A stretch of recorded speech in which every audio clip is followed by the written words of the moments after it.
दोस्तों, इतिहास के पन्नों में जब भी राजनीति, कूटनीति और रणनीति की बात आती है, तो एक ही नाम सबसे पहले चमकता है, आचार्य चाणक्य। एक ऐसा महामनीषी जिसने न केवल चंद्रगुप्त मौर्य जैसे महान सम्राट को गद्दी पर बैठाया, बल्कि पूरी आर्यावर्त की किस्मत बदल दी। चाणक्य के पास इतनी गहरी बुद्धि और तीक्ष्ण रणनीति थी कि उनके शत्रु उनकी चालों को समझ भी नहीं पाते थे और उसी समय तक सब कुछ उनके हाथ से निकल चुका होता था। आज हम आपको बताने वाले हैं चाणक्य की 8 सबसे खतरनाक चालें, जिनमें से आखिरी चाल इतनी भयानक थी कि बड़े बड़े साम्राज्य हिल गए थे। तो वीडियो को आखिर तक जरूर देखना, क्योंकि हर चाल आपको जीवन में समझ और शक्ति देने वाली है, और आखिरी चाल तो आपके सोचने का तरीका ही बदल देगी। आचार्य चाणक्य की पहली और सबसे खतरनाक चाल उनके जीवन की उस घटना से शुरू होती है जब उन्होंने यह निश्चय कर लिया था कि नंद वंश का अंत करना ही है और आर्यावर्त को एक सशक्त नेतृत्व की आवश्यकता है। इतिहास हमें बताता है कि उस समय नंद वंश का साम्राज्य अत्यंत शक्तिशाली था। उनकी सेना लाखों में थी, खजाना अपार था और राजमहल सोने चांदी से जगमगा रहा था। लेकिन इस बाहरी चमक दमक के पीछे अत्याचार, भ्रष्टाचार और अन्याय का अंधेरा छिपा हुआ था।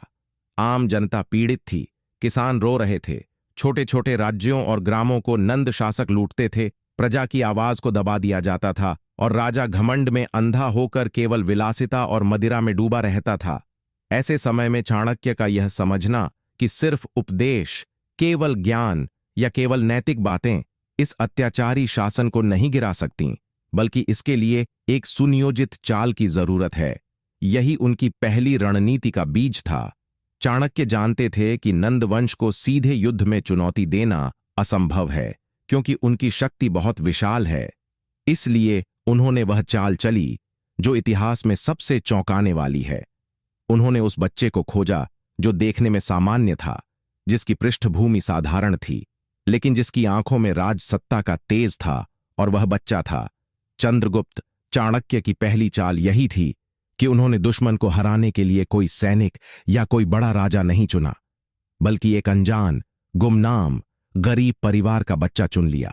यह सोचने वाली बात है कि एक महान दार्शनिक, एक राजनयिक, एक राजनीतिज्ञ जिसके पास उस समय बहुत से राजा और राजकुमार संपर्क में रहे होंगे, उसने आखिर क्यों एक गरीब परिवार के बच्चे को अपना मोहरा बनाया? यहां उनकी चाल छुपी हुई थी। उन्होंने यह समझ लिया था कि जो व्यक्ति गरीब से अमीर बनता है, वह भूख का दर्द जानता है, वह परिश्रम का मूल्य जानता है, वह अवसर का महत्व समझता है और उसमें साहस भरपूर होता है। जबकि राजमहलों में पले बढ़े राजकुमार आराम तलब होते हैं, उनमें क्रांति की ज्वाला नहीं होती। इसलिए चाणक्य ने पहला कदम यह उठाया कि चंद्रगुप्त को शिक्षा, प्रशिक्षण और रणनीति से इतना सक्षम बना दिया कि वह भविष्य का सम्राट बन सके। लेकिन यह काम केवल शिक्षा देने का नहीं था, यह काम गहरी राजनीति से जुड़ा हुआ था, क्योंकि चाणक्य ने यह गुप्त रखा कि वह किस बच्चे को गढ़ रहे हैं। उन्होंने चंद्रगुप्त को जंगलों में ले जाकर सैन्य कला सिखाई, उसे युद्ध की रणनीति बताई, उसे गुप्तचर विद्या का ज्ञान दिया, उसे यह समझाया कि दुश्मन से सीधी लड़ाई लड़ना हमेशा समाधान नहीं होता, बल्कि कभी कभी दुश्मन की कमजोरी ढूंढकर उसकी जड़ पर प्रहार करना ही सही चाल होती है।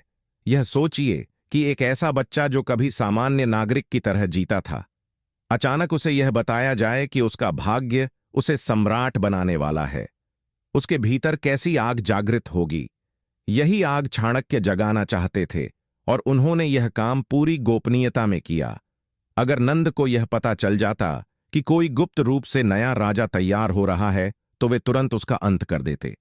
इसलिए चाणक्य की पहली चाल केवल चंद्रगुप्त को ढूंढने तक सीमित नहीं थी, बल्कि उसे बचाने, छिपाने और गढ़ने की योजना भी थी। उन्होंने चंद्रगुप्त को शेर की तरह पाला, उसकी मानसिकता को ऐसा बनाया कि वह असफलताओं से टूटे नहीं, बल्कि हर असफलता को अगले युद्ध का अनुभव समझे। यही कारण था कि जब पहली बार चंद्रगुप्त ने नंद वंश पर आक्रमण किया और असफल हुआ, तो भी वह टूटा नहीं, क्योंकि चाणक्य की चाल ने उसके भीतर यह विश्वास भर दिया था कि असफलता केवल सीख है, अंत नहीं। इस चाल का सबसे खतरनाक पहलू यह था कि चाणक्य ने नंद वंश को यह एहसास तक नहीं होने दिया कि उनकी जड़ें पहले ही खोदी जा रही हैं। वह सतह पर शांत दिखाई देते थे, लेकिन गुप्त रूप से आग सुलगा रहे थे। वह चाल दरअसल एक दीर्घकालिक निवेश थी। इतिहासकार कहते हैं कि किसी भी शासन को गिराना आसान होता है अगर उसके खिलाफ जनता खड़ी हो जाए, लेकिन जनता को कौन खड़ा करेगा? जनता को नेतृत्व चाहिए, एक चेहरा चाहिए, एक उम्मीद चाहिए, और वह चेहरा चंद्रगुप्त था। इस प्रकार चाणक्य की पहली खतरनाक चाल यह थी कि उन्होंने अपने दुश्मन के खिलाफ युद्ध के मैदान में उतरने से पहले एक ऐसा शस्त्र तैयार किया जो इंसान था, लेकिन जिसकी मानसिकता, प्रशिक्षण और दृष्टि एक सेना से भी अधिक शक्तिशाली थी। यह चाल आज हमें यह सिखाती है कि बड़े लक्ष्य हासिल करने के लिए हमेशा सामने की ताकत से लड़ाई नहीं लड़ी जाती, बल्कि पहले सही समय, सही साधन और सही इंसान को ढूंढकर उसे गढ़ना पड़ता है। यही कारण है कि नंद वंश के विशाल साम्राज्य के सामने एक गरीब बच्चे की ताकत धीरे धीरे बढ़ती गई और अंततः पूरी आर्यावर्त का इतिहास बदल गया। और सोचने वाली बात यह है कि अगर चाणक्य ने यह चाल न चली होती तो शायद भारत का राजनीतिक नक्शा बिल्कुल अलग होता। यह चाल खतरनाक इसलिए थी क्योंकि यह धीमी थी, गुप्त थी और सीधे सीधे दिखाई नहीं देती थी। दुश्मन को पता भी नहीं चलता था कि वह अपने भविष्य के पतन की ओर बढ़ रहा है। इस चाल की गहराई को समझना हर किसी के बस की बात नहीं, क्योंकि यह केवल राजनीति नहीं थी, यह दूरदर्शिता थी, यह मनोविज्ञान था, यह प्रबंधन था, यह भविष्य की धारा को मोड़ने का साहस था। और यही कारण है कि चाणक्य की पहली चाल को इतिहासकार आज भी सबसे गहरी और खतरनाक मानते हैं। आचार्य चाणक्य की दूसरी खतरनाक चाल उनके जीवन की उस अवस्था से जुड़ी है जब उन्होंने पहली चाल के रूप में चंद्रगुप्त को तैयार करने का बीड़ा उठाया था और उसके मन, शरीर और आत्मा को युद्ध और राजनीति की अग्नि में तपाकर लोहे की तरह कठोर बना दिया था। लेकिन केवल एक वीर योद्धा या राजा तैयार कर लेने से नंद साम्राज्य को हराया नहीं जा सकता था, क्योंकि नंद वंश के पास केवल विशाल सेना और अपार धन ही नहीं था, बल्कि उनके पास गुप्तचर व्यवस्था, डर के जरिए प्रजा पर नियंत्रण और हर छोटे बड़े राज्य के शासकों पर दबाव डालने की ताकत भी थी। ऐसे में अगर कोई सीधी टक्कर लेता तो तुरंत कुचल दिया जाता। इसलिए चाणक्य की दूसरी चाल थी गुप्तचर जाल और सूचना तंत्र खड़ा करना। अब सोचिए कि उस समय का युग आज जैसा आधुनिक तकनीक वाला नहीं था, न टेलीफोन, न इंटरनेट, न खुफिया कैमरे। फिर भी चाणक्य ने ऐसी चाल चली कि नंदवंश के राजमहल में क्या चल रहा है, किस मंत्री की नीयत कैसी है, किस सैनिक की निष्ठा कितनी है, किस प्रांत में जनता विद्रोह के लिए तैयार है, किस इलाके में कर वसूली से लोग त्रस्त हैं। इन सब बातों की जानकारी उन्हें उतनी ही आसानी से मिल जाती थी जितनी आज किसी शक्तिशाली देश की खुफिया एजेंसी को मिलती है। चाणक्य ने सबसे पहले यह समझ लिया था कि युद्ध केवल हथियारों से नहीं जीते जाते, बल्कि जानकारी से जीते जाते हैं, क्योंकि जिसे पहले पता होता है कि दुश्मन कब और कहां हमला करेगा, वही बाजी पलट देता है। इसी सोच के तहत उन्होंने भारत के कोने कोने में अपने गुप्तचर बिठा दिए। ये गुप्तचर साधारण व्यापारी भी होते, साधारण किसान भी, साधु संत भी, यहां तक कि स्त्रियां भी, क्योंकि चाणक्य मानते थे कि हर वर्ग के लोग गुप्तचर बन सकते हैं अगर उन्हें सही दिशा और उद्देश्य दिया जाए। उन्होंने अपने गुप्तचर नेटवर्क को इतना मजबूत किया कि नंदवंश का कोई भी निर्णय गुप्त नहीं रह पाता था, बल्कि कभी कभी तो ऐसा होता था कि नंद शासक के निर्णय लेने से पहले ही चाणक्य को अंदाजा हो जाता था कि उसका अगला कदम क्या होगा। अब सोचिए, यह कितनी खतरनाक चाल थी। एक तरफ नंद सोचते थे कि वे सब कुछ नियंत्रित कर रहे हैं और कोई उनकी शक्ति को चुनौती नहीं दे सकता। दूसरी तरफ चाणक्य पर्दे के पीछे से उनके हर रहस्य को जान रहे थे, और यह जानकारी उन्हें सीधी टक्कर लेने से पहले धीरे धीरे नंदवंश की जड़ों को खोखला करने में मदद कर रही थी। उन्होंने गुप्तचरों को यह भी सिखाया कि केवल सूचना लाना ही पर्याप्त नहीं है, बल्कि कभी कभी गलत सूचना पहुंचाना भी जरूरी होता है, ताकि दुश्मन गलत निर्णय ले और स्वयं अपनी हार की ओर बढ़े। उदाहरण के तौर पर, जब नंद सेना को किसी सीमा पर विद्रोह की झूठी खबर मिलती थी, तो वे अपनी सेना वहां भेज देते और असली मोर्चा खाली हो जाता था, जिससे चाणक्य और चंद्रगुप्त आसानी से अपनी चाल चल देते। इस चाल की सबसे बड़ी खूबी यह थी कि यह दिखाई नहीं देती थी। दुश्मन को लगता था कि सब कुछ उसके नियंत्रण में है, लेकिन वास्तव में वह चाणक्य की बिछाई हुई बिसात पर ही चल रहा होता था। अब जरा गहराई से समझें कि यह चाल आज हमें क्या सिखाती है। आज के जीवन में भी जो व्यक्ति जानकारी जुटाने और दूसरों की मानसिकता समझने में माहिर होता है, वही जीतता है। चाहे वह व्यापार हो, राजनीति हो या व्यक्तिगत जीवन। जो पहले से स्थिति का अंदाजा लगा लेता है, उसकी हारना लगभग असंभव हो जाता है। यही काम चाणक्य ने उस समय किया था। वे हर गुप्तचर को इस तरह प्रशिक्षित करते थे कि वह केवल सूचना देने वाला न रहे, बल्कि जनता के बीच जाकर उनका विश्वास भी जीते, ताकि जब विद्रोह का समय आए तो जनता सहज ही चंद्रगुप्त का साथ दे। यह चाल खतरनाक इसलिए थी क्योंकि यह सीधा युद्ध नहीं था, यह मनोविज्ञान का युद्ध था। यहां हथियारों की जगह शब्द, भावनाएं और सूचनाएं काम करती थीं। चाणक्य ने अपने गुप्तचर नेटवर्क को धर्म, जाति, वर्ग, लिंग से ऊपर उठाकर एक ऐसा तंत्र बनाया जिसमें हर कोई राष्ट्र की स्वतंत्रता के लिए योगदान देता था। यह उस समय की क्रांतिकारी सोच थी, क्योंकि आमतौर पर युद्ध केवल सैनिक लड़ते थे, लेकिन चाणक्य ने युद्ध में हर नागरिक को भागीदार बना दिया, और यही उनकी चाल की सबसे बड़ी ताकत थी। धीरे धीरे नंद साम्राज्य की स्थिति ऐसी हो गई कि उनकी शक्ति सतही तौर पर तो बहुत बड़ी थी, लेकिन भीतर से वे खोखले हो चुके थे। मंत्री आपस में लड़ रहे थे, जनता असंतुष्ट थी, सैनिकों का मनोबल गिर चुका था, और यह सब इसलिए हुआ क्योंकि चाणक्य ने सूचना और गुप्तचर की शक्ति को हथियार से भी ज्यादा महत्वपूर्ण बना दिया। यही कारण है कि इतिहासकार कहते हैं, अगर पहली चाल थी राजा तैयार करना, तो दूसरी चाल थी राजा के लिए सही समय और अवसर तैयार करना। और यह तभी संभव था जब हर एक जानकारी आपके पास हो और दुश्मन आपके हर कदम को अंधेरे में उठाए। यही वजह है कि चाणक्य की दूसरी चाल को इतिहास में उतना ही खतरनाक और गहरा माना जाता है जितना पहली को। बल्कि कई लोग तो कहते हैं कि अगर यह गुप्तचर नेटवर्क न होता तो चंद्रगुप्त का सम्राट बनना लगभग असंभव था, क्योंकि केवल बल से साम्राज्य टूटते नहीं, जानकारी से टूटते हैं, और चाणक्य यह बात हजारों साल पहले समझ गए थे। आचार्य चाणक्य की तीसरी खतरनाक चाल उनकी अद्वितीय दूरदर्शिता और मनोविज्ञान की गहरी समझ का परिणाम थी। पहली चाल में उन्होंने चंद्रगुप्त को तैयार किया, दूसरी चाल में उन्होंने गुप्तचर जाल फैलाया। लेकिन किसी भी क्रांति को सफल बनाने के लिए सबसे आवश्यक होता है जनता का समर्थन, क्योंकि केवल एक राजा और गुप्तचर मिलकर किसी बड़े साम्राज्य को गिरा नहीं सकते, जब तक कि प्रजा खुद अन्याय और अत्याचार के खिलाफ खड़ी न हो जाए।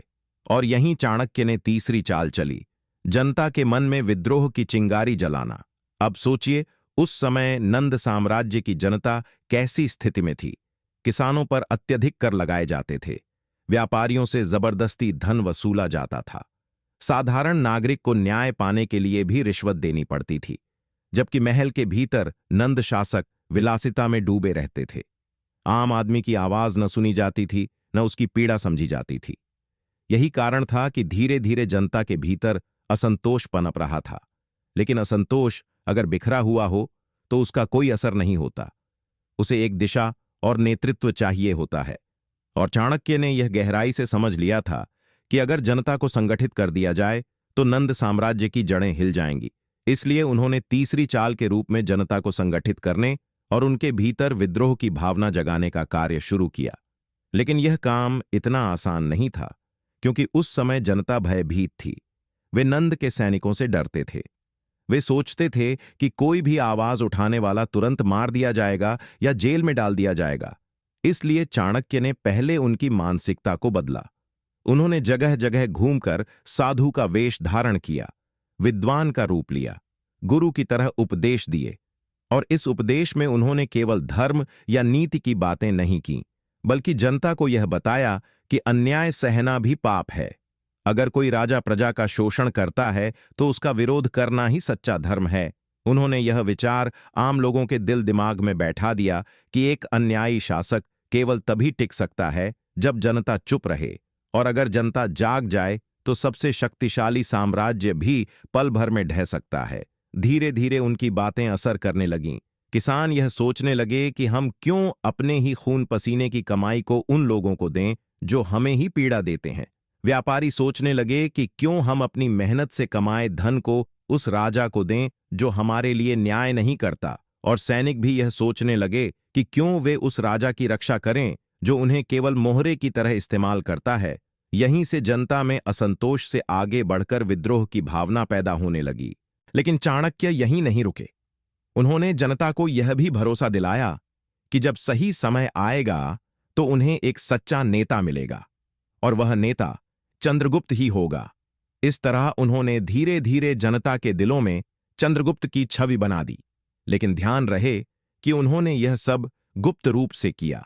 सीधे जाकर यह नहीं कहा कि नंद को गिराओ और चंद्रगुप्त को राजा बनाओ, क्योंकि ऐसा करने से लोग डर जाते और नंद को भी खबर हो जाती। उन्होंने बहुत ही सावधानी से यह कार्य किया। कभी नीति शास्त्र की कहानियों में संदेश छिपाकर, कभी धर्म ग्रंथों की व्याख्या में, कभी लोक कथाओं में और कभी लोकगीतों के रूप में।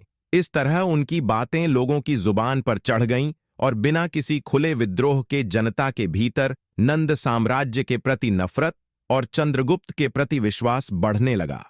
अब सोचिए, यह चाल कितनी खतरनाक थी, क्योंकि युद्ध से पहले ही चाणक्य ने मानसिक युद्ध जीत लिया था। जब जनता मन से नंद को अस्वीकार कर चुकी थी, तो फिर उनके सिंहासन पर टिके रहने की कोई संभावना नहीं थी। यही कारण है कि जब बाद में चंद्रगुप्त ने नंद वंश के खिलाफ कदम उठाया, तो उसे जनता का साथ मिला। और जनता का साथ मिलने का मतलब है अपार शक्ति, क्योंकि एक राजा अकेले लड़ सकता है, लेकिन जब उसके साथ हजारों लाखों लोग हों तो उसकी ताकत अजेय हो जाती है। यह चाल हमें आज यह सिखाती है कि चाहे व्यापार हो, राजनीति हो या जीवन का कोई भी क्षेत्र, अगर आप चाहते हैं कि लोग आपके साथ चलें, तो पहले उनके दिल और दिमाग को जीतना जरूरी है। शक्ति केवल संसाधनों से नहीं आती, बल्कि लोगों के विश्वास और समर्थन से आती है। चाणक्य की यह तीसरी चाल खतरनाक इसलिए थी क्योंकि उन्होंने एक साम्राज्य की जड़ों को ही काट दिया। एक साम्राज्य तभी तक टिकता है जब तक जनता उसे स्वीकार करती है, और जब जनता उसके खिलाफ हो जाती है तो उसका पतन निश्चित है। यही कारण है कि इतिहासकार कहते हैं कि चाणक्य की तीसरी चाल नंद साम्राज्य के खिलाफ असली निर्णायक वार थी, क्योंकि सेना, धन और महल जनता की शक्ति के आगे कुछ नहीं थे, और यह काम किसी हथियार से नहीं बल्कि केवल शब्दों और विचारों से हुआ, जो किसी भी तलवार से ज्यादा घातक होते हैं। इसलिए यह चाल आज भी सबसे खतरनाक और प्रेरणादायक मानी जाती है। आचार्य चाणक्य की चौथी खतरनाक चाल उस समय की सबसे असाधारण और अप्रत्याशित रणनीति थी, क्योंकि उन्होंने यह अच्छी तरह समझ लिया था कि केवल एक राजा को गढ़ना, गुप्तचर जाल फैलाना और जनता में विद्रोह की भावना जगाना ही पर्याप्त नहीं है, बल्कि अगर नंद साम्राज्य को वास्तव में गिराना है तो उसकी सबसे बड़ी ताकत पर वार करना होगा। और नंद साम्राज्य की सबसे बड़ी ताकत थी उसका अपार धन और खजाना, क्योंकि धन से ही सैनिक खरीदे जाते थे, धन से ही गुप्तचर बनाए जाते थे, धन से ही राजा अपने मंत्रियों को खुश रखता था, और धन से ही विलासिता का साम्राज्य कायम था। अगर यह धन सूख जाए तो पूरे साम्राज्य की शक्ति स्वयं कमजोर हो जाएगी। इसलिए चाणक्य ने अपनी चौथी चाल के रूप में नंद साम्राज्य की आर्थिक शक्ति पर प्रहार करने का निश्चय किया। अब सवाल उठता है कि कोई एक व्यक्ति इतना विशाल आर्थिक साम्राज्य कैसे कमजोर कर सकता है। तो यहां चाणक्य की असली बुद्धिमत्ता सामने आती है। उन्होंने सबसे पहले यह समझा कि कर, टैक्स प्रणाली ही नंद साम्राज्य की रीढ़ है, क्योंकि आम जनता से लिया गया कर ही राजकोष को भरता है, और वही राजकोष सेना और प्रशासन पर खर्च होता है। तो उन्होंने जनता को गुप्त रूप से यह सिखाना शुरू किया कि कर वसूलने वाले अधिकारियों को रिश्वत दो, लेकिन असली कर न दो। उन्होंने यह भी समझाया कि अगर कर देना ही है तो उस कर को नंद वंश को न देकर गुप्त रूप से उस धन को उस आंदोलन और विद्रोह को मजबूत करने के लिए प्रयोग करो जो आने वाला है। इस तरह उन्होंने धीरे धीरे नंद वंश के खजाने की आपूर्ति को कम करना शुरू कर दिया। इसके साथ साथ उन्होंने व्यापारियों और साहूकारों को भी समझाया कि वे नंद शासक के लिए धन देने के बजाय अपनी पूंजी को सुरक्षित रखें और सही समय आने पर उस धन को चंद्रगुप्त की सेना के निर्माण में लगाए। अब यह चाल इतनी खतरनाक थी कि नंद शासक को इसका पता भी नहीं चला और उनका खजाना अंदर से खाली होता चला गया। बाहर से देखने पर लगता था कि सब कुछ सामान्य है, लेकिन धीरे धीरे राजकोष की हालत बिगड़ रही थी। चाणक्य यहीं नहीं रुके। उन्होंने चौथी चाल का एक और पहलू निकाला। उन्होंने नंद साम्राज्य की आर्थिक नीतियों पर जनता का विश्वास तोड़ दिया। लोग सोचने लगे कि जो राजा हमारा धन हमसे छीनकर केवल अपने विलासिता में लगाता है, उसे धन देना व्यर्थ है। इससे जनता की मानसिकता बदल गई और वे कर चुकाने से बचने लगे। यह बात सोचने योग्य है कि उस समय का समाज आज जैसा नहीं था, जहां बैंकिंग सिस्टम हो। उस समय धन का सबसे बड़ा साधन था सोना, चांदी, अनाज और पशु। अगर लोग इन्हें छिपाने लगें और कर चुकाने से बचने लगें तो राजकोष खाली हो जाता था, और यही हुआ। धीरे धीरे नंद साम्राज्य की आर्थिक स्थिति कमजोर होती गई। लेकिन चाणक्य ने चौथी चाल को केवल धन रोकने तक सीमित नहीं रखा। उन्होंने आर्थिक युद्ध, इकोनॉमिक वॉरफेयर की परिभाषा ही बदल दी। उन्होंने यह सुनिश्चित किया कि व्यापारिक मार्गों पर चंद्रगुप्त के समर्थक व्यापारी सक्रिय रहें और नंद साम्राज्य की आपूर्ति को बाधित करें। कभी कभी अनाज की आपूर्ति रोक दी जाती, कभी आवश्यक वस्तुओं को छिपा दिया जाता, कभी व्यापारिक कार्यवाहों को गुप्त रूप से लूट लिया जाता और उसका माल विद्रोही सेना के पास भेज दिया जाता। इस तरह चाणक्य ने नंद साम्राज्य को आर्थिक रूप से घुटनों पर ला दिया। अब यह सब इतनी सावधानी से किया गया कि नंद शासक को यह समझ में ही नहीं आता था कि आखिर हो क्या रहा है। उन्हें लगता था कि शायद अकाल है, शायद प्राकृतिक आपदा है, लेकिन वास्तव में यह सब चाणक्य की बिछाई हुई चौथी चाल का हिस्सा था। यह चाल आज भी इतनी प्रेरणादायक है क्योंकि यह हमें सिखाती है कि किसी भी बड़ी शक्ति को हराने के लिए उसकी रीढ़ पर वार करना चाहिए, और किसी भी साम्राज्य की रीढ़ उसका धन और उसकी अर्थव्यवस्था होती है। अगर धन रुक जाए तो सबसे बड़ी ताकत भी धीरे धीरे बिखर जाती है, और यही चाणक्य ने किया। चौथी चाल की सबसे घातक विशेषता यह थी कि इसमें सीधे सीधे युद्ध की आवश्यकता नहीं पड़ी। तलवारें नहीं टकराईं, खून नहीं बहा, लेकिन नंद साम्राज्य के महल के भीतर बैठे लोग धीरे धीरे कमजोर और असहाय होते चले गए। मंत्री असंतुष्ट होने लगे क्योंकि उन्हें उचित धन नहीं मिल रहा था। सैनिकों का मनोबल गिरने लगा क्योंकि उन्हें समय पर वेतन नहीं मिल रहा था। जनता खुलकर विद्रोह करने लगी क्योंकि उन्हें लग रहा था कि अब राजा उनकी रक्षा नहीं कर पाएगा। और यह सब एक ही रणनीति से हुआ, आर्थिक शक्ति पर प्रहार। यही कारण है कि जब बाद में निर्णायक युद्ध हुआ तो नंद की सेना मन से पहले ही हार चुकी थी, क्योंकि धन की कमी ने उनके आत्मविश्वास को खत्म कर दिया था और चंद्रगुप्त की सेना को बढ़त मिल गई। इतिहासकार मानते हैं कि अगर यह चौथी चाल न होती तो चंद्रगुप्त को जीतने में और कई दशक लग जाते, लेकिन चाणक्य ने जिस चतुराई से नंद साम्राज्य को भीतर से खोखला किया, उसने विजय का रास्ता छोटा कर दिया। और यही इस चाल को सबसे खतरनाक बनाता है, क्योंकि कोई भी राजा खुले युद्ध में हार मान ले, यह तो समझ आता है, लेकिन अगर कोई साम्राज्य धन की कमी और जनता के विश्वास टूटने से गिर जाए तो यह कहीं अधिक अपमानजनक होता है। इसलिए चाणक्य की यह चौथी चाल इतिहास में आर्थिक युद्ध का सबसे बड़ा उदाहरण मानी जाती है। और आज भी यह हमें यह सीख देती है कि किसी भी बड़ी शक्ति को हराने के लिए हमेशा उसकी आर्थिक नींव को लक्ष्य बनाना चाहिए, क्योंकि वही सबसे संवेदनशील बिंदु होता है। आचार्य चाणक्य की पांचवीं खतरनाक चाल उस समय की सबसे साहसी और अप्रत्याशित योजना थी, क्योंकि जब तक नंद साम्राज्य की सेना मजबूत थी और उसका मनोबल ऊंचा था, तब तक उसे हराना असंभव था। चाणक्य अच्छी तरह जानते थे कि किसी भी साम्राज्य की असली ताकत उसकी सेना होती है।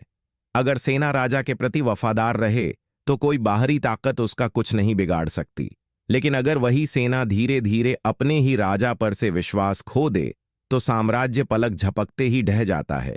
इसलिए चाणक्य ने पांचवीं चाल के रूप में यह तय किया कि वे नंद साम्राज्य की सेना को बाहर से नहीं बल्कि भीतर से तोड़ेंगे उन्होंने यह समझा कि लाखों सैनिकों को एक साथ हराना संभव नहीं है, लेकिन अगर सैनिकों के मनोबल को तोड़ दिया जाए, उनके बीच आपसी अविश्वास और असंतोष पैदा कर दिया जाए, तो वही सेना अपने राजा के लिए बोझ बन जाएगी।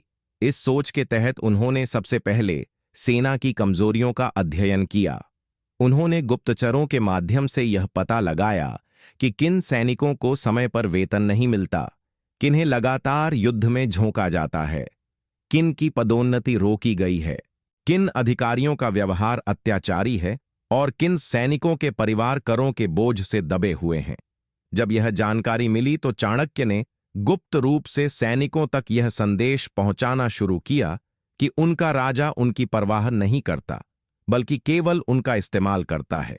उन्होंने यह प्रचार किया कि सैनिक चाहे जितनी मेहनत करें, जीतें या हारें, महल के भीतर बैठे राजा और मंत्री ही लाभ उठाते हैं, जबकि सैनिकों और उनके परिवारों को केवल कठिनाइयां झेलनी पड़ती हैं। धीरे धीरे यह संदेश सेना में फैलने लगा और सैनिकों के मन में संदेह और असंतोष जन्म लेने लगा। लेकिन चाणक्य यहीं नहीं रुके। उन्होंने पांचवीं चाल का सबसे खतरनाक हिस्सा यह बनाया कि वे सैनिकों के बीच आपसी प्रतिस्पर्धा और ईर्ष्या को भड़काने लगे। उन्होंने छोटे सैनिकों को यह एहसास दिलाया कि बड़े अधिकारी उनका हक मार रहे हैं और बड़े अधिकारियों को यह महसूस कराया कि सैनिक उनके आदेश का पालन करने में ढिलाई बरत रहे हैं। इस तरह धीरे धीरे पूरी सेना में एक अदृश्य विभाजन होने लगा। अब सोचिए कि जब एक सेना भीतर से ही टूट जाए तो उसे बाहर से कोई शक्ति संभाल नहीं सकती। और यही चाणक्य की योजना थी। उन्होंने यह भी सुनिश्चित किया कि जब भी कोई छोटा विद्रोह सेना के भीतर हो तो वह तुरंत दबाया न जाए, बल्कि धीरे धीरे उसे फैलने दिया जाए ताकि और सैनिक उससे प्रेरित हों। इस दौरान उन्होंने चंद्रगुप्त की सेना को भी प्रशिक्षित किया ताकि वह किसी भी अवसर का लाभ उठा सके। पांचवीं चाल की सबसे बड़ी खूबी यह थी कि नंद साम्राज्य के राजा को यह समझ ही नहीं आया कि उसकी सेना का मनोबल क्यों गिर रहा है। उसे लगता था कि शायद अकाल, धन की कमी या थकान की वजह से ऐसा हो रहा है, लेकिन असल में यह सब चाणक्य की बिछाई हुई चाल का हिस्सा था। धीरे धीरे हालत यह हो गई कि जब नंद शासक सैनिकों को युद्ध के लिए भेजता तो वे अनिच्छा से लड़ते, मन से पहले ही हार चुके होते और कई बार तो गुप्त रूप से दुश्मन को जानकारी तक पहुंचा देते। सैनिकों की यही स्थिति नंद साम्राज्य की सबसे बड़ी कमजोरी बन गई और इसका लाभ चंद्रगुप्त की सेना ने उठाया। इस चाल की गहराई यह थी कि इसमें तलवारें नहीं टकराईं, कोई बड़ा युद्ध नहीं हुआ, लेकिन सैनिकों के दिलों में ऐसा संदेह और असंतोष पैदा हो गया कि उनकी शक्ति ही उनके राजा के खिलाफ हो गई। यही कारण है कि जब निर्णायक युद्ध हुआ तो नंद की विशाल सेना भी हार गई, क्योंकि वह मन से पहले ही बिखर चुकी थी।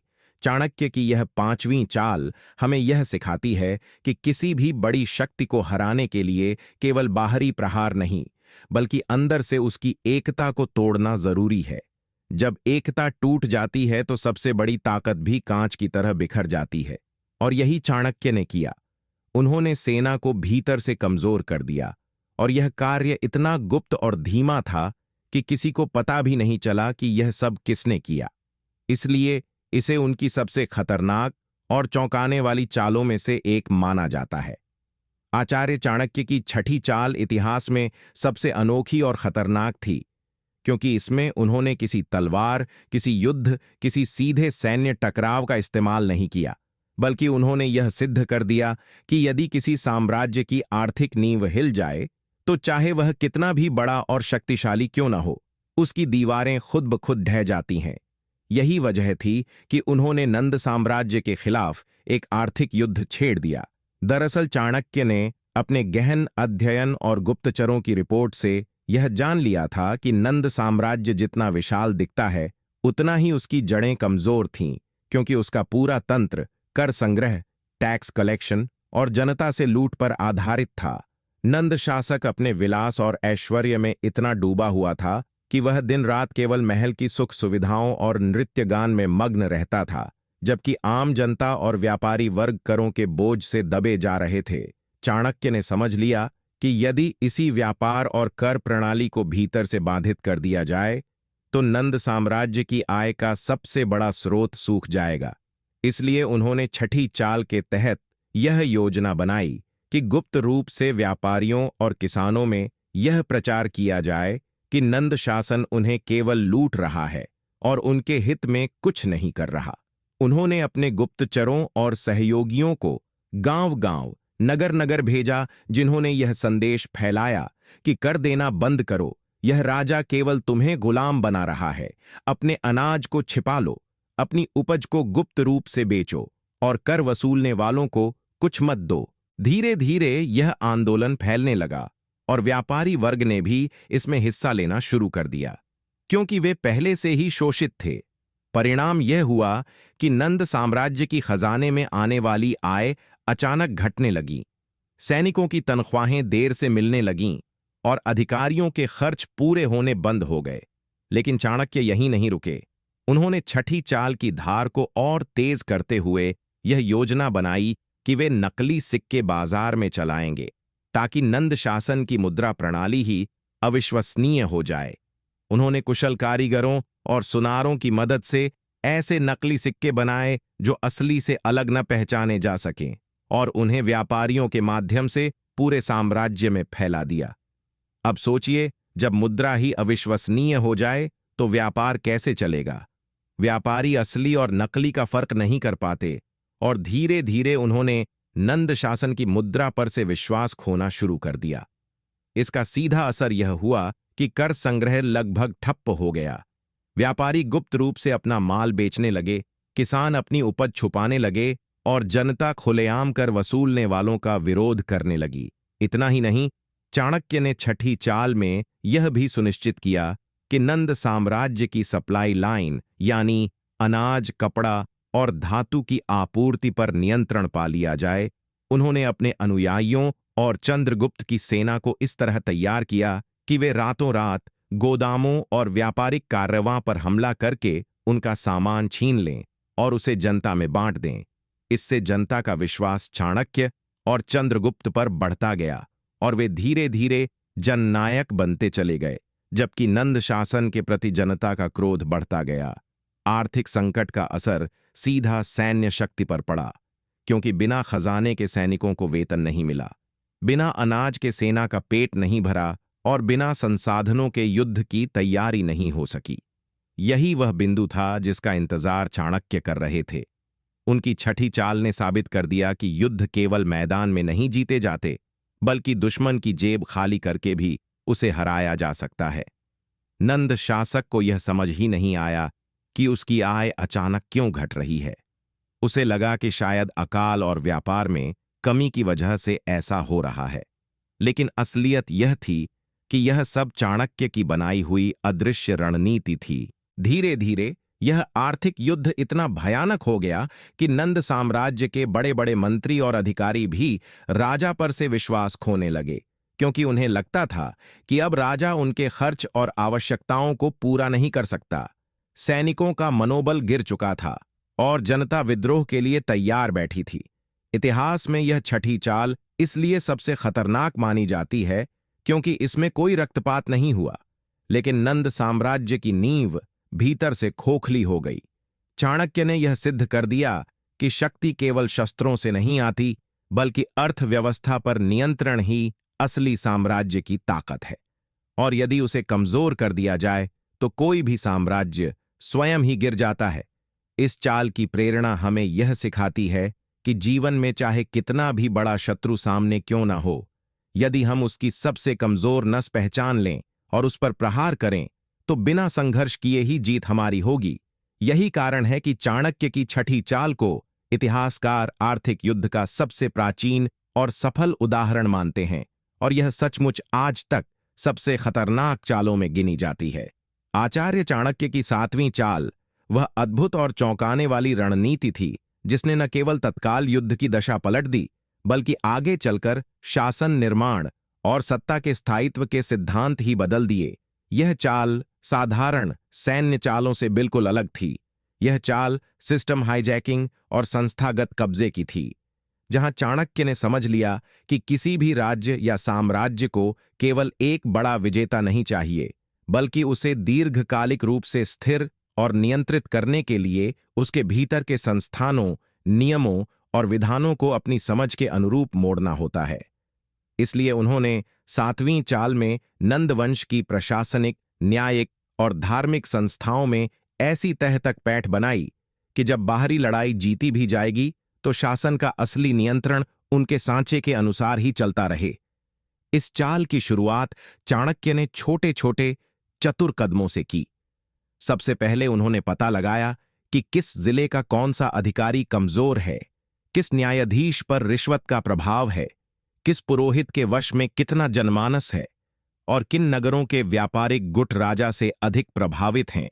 इन सूचनाओं की मदद से चाणक्य ने रणनीति बनाई कि हर उस संस्था में जहां से नीतियां बनती हैं या जहां से जनता का भरोसा मिलता है, वहां समर्थक लोग रख दिए जाएं। पर यह रखना इतना आसान नहीं था। इसलिए चाणक्य ने पहले समर्थन बनाना शुरू किया। जमींदारों, व्यापारियों, पुजारियों, शिक्षकों और स्थानीय नेताओं के साथ व्यक्तिगत संबंध बनाए, उनकी छोटी सी छोटी समस्याओं का समाधान किया, उनके बच्चों की शिक्षा का बैकअप दिया, उनके आर्थिक संकट में मदद दी और फिर धीरे धीरे उनका मन जीत लिया। इस तरह जब समय आया तो वही लोग चाणक्य के विचारों के लिए एक संस्थागत कवच बनकर सामने आ गए। पर केवल लोगों को जोड़ना ही काफी नहीं था। चाणक्य ने नियमों और कानूनों को भी अपनी चाल के हिसाब से मोड़ना शुरू किया। उन्होंने यह सुनिश्चित किया कि न केवल नीतियों में परिवर्तन आए, बल्कि उन नीतियों की आड़ में ऐसे ढांचे खड़े हो जाएं जो भविष्य में किसी भी विरोध को संस्थागत रूप से दबा सकें या वैधता से समाप्त कर सकें। उदाहरण के तौर पर वे अधिकार जिनके जरिए राजा अपने मंत्री बदलता था, उन्हें रचना ताकि सही लोग सही समय पर निर्णायक पद पा सकें, न्यायिक प्रक्रियाओं में परिवर्तन कराना ताकि भ्रष्ट न्यायाधीशों को बेनकाब किया जा सके और वास्तव में न्याय करने वाले न्यायाधीशों को बढ़ावा मिले। यानी चाणक्य ने न केवल लोगों को जोड़ा, बल्कि प्रक्रियाओं को भी अपने अनुकूल किया। 7वीं चाल का दूसरा पहलू था धार्मिक और सांस्कृतिक संकेतों का उपयोग। चाणक्य समझते थे कि उस समय जनता की आस्था और रीति रिवाजों पर गहरी पकड़ थी। इसलिए उन्होंने धार्मिक नेताओं और मठों के साथ वैचारिक साझेदारी शुरू की। साधु संतों के माध्यम से नीतिगत संदेश फैलवाए गए जो कि सामान्य जनमानस में स्वीकार्य और प्रभावशाली थे। पर चाणक्य ने यह भी ध्यान रखा कि यह सब खुलकर धर्म का अपव्यवहार न लगे। इसलिए उन्होंने धर्म ग्रंथों के भीतर नीति शिक्षा को इस तरह पेश किया कि लोग उसे धार्मिक अनुशासन मान लें और उसे अपनाने में गर्व महसूस करें। इसी तरह उन्होंने प्रतीकों, त्योहारों और लोकगीतों में छोटे छोटे संदेश छुपाकर जनता की सोच को पूर्ण रेखा गया। यह सब इसलिए कि जब शासन बदले तो संस्कृति और आस्था के नाम पर कोई बड़ी प्रतिक्रिया न उठे और परिवर्तन स्वाभाविक लगे। साथ ही चाणक्य ने शिक्षा संस्थानों, गुरुकुलों और विद्वत केंद्रों में भी प्रभाव जमाया ताकि अगली पीढ़ियां उसी नैतिक और प्रशासनिक समझ के अनुरूप पली बढ़ें। यानी कि उन्होंने लंबे समय के लिए इंडो नेशनलाइजेशन, मानसिकता का अंदरूनीकरण का काम किया ताकि परिवर्तन सतही न रहे बल्कि जड़ में समा जाए। इस चाल का तीसरा और सबसे खतरनाक आयाम था विभाजन और फिर नियंत्रण की कला। चाणक्य जानता था कि किसी भी बड़े संगठन को यदि आप उसके अंदर विरोध पैदा कर दें तो वही संगठन बाह्य हमलों के लिए असहाय बन जाता है। इसलिए उन्होंने नंदवंश के अंदर ही विभिन्न शक्तियों के बीच सूक्ष्म मतभेदों को बड़ा किया। कुछ मंत्रियों के स्वार्थों को उभार कर उनके बीच ईर्ष्या और प्रतिस्पर्धा को भड़काया। कुछ सामंतों को बड़े अधिकारों का लालच देकर उन्हें राजा के करीब लाकर फिर छोटी छोटी असहमति पैदा की। इससे क्या हुआ कि नंद दरबार के भीतर निर्णय विधि धीमी हो गई, एकता टूटने लगी और चाणक्य ने बाहरी मोर्चे पर चंद्रगुप्त को यही अवसर दिलवाया। पर यह सब इतनी चालाकी से किया गया कि बाहरी लोग और जनता दोनों इसे प्राकृतिक राजनीतिक मतभेद ही समझते रहे। असल चाल यह थी कि चाणक्य ने न केवल विरोध पैदा किया बल्कि उसकी हर कड़क नब्ज पर नियंत्रण भी रखी। जब विभाजन सूखा देना हो तो उसे बढ़ा दिया और जब किसी निर्णय में एकजुटता की जरूरत हो तो उसे प्रभावित कर दिया। इससे न केवल नंद सत्ता डगमगा गई बल्कि चाणक्य को निर्णायक समय पर इतनी सत्ता मिली कि उन्होंने शासन व्यवस्था को नियंत्रित कर लिया। इसी दौरान चाणक्य ने संसाधनों और धन के प्रवाह पर कब्जा बनाए रखा ताकि वह किसी भी संस्था को तुरंत प्रभावित कर सकें। वे जानबूझकर उस धन को केंद्रित नहीं होने देते थे जो सीधे नंद के पास जाता था, बल्कि उसे विभिन्न समर्थक संगठनों और नेताओं के माध्यम से प्रभावित कर देते ताकि नंद शासन की आर्थिक स्वायत्तता कम होती चली जाए।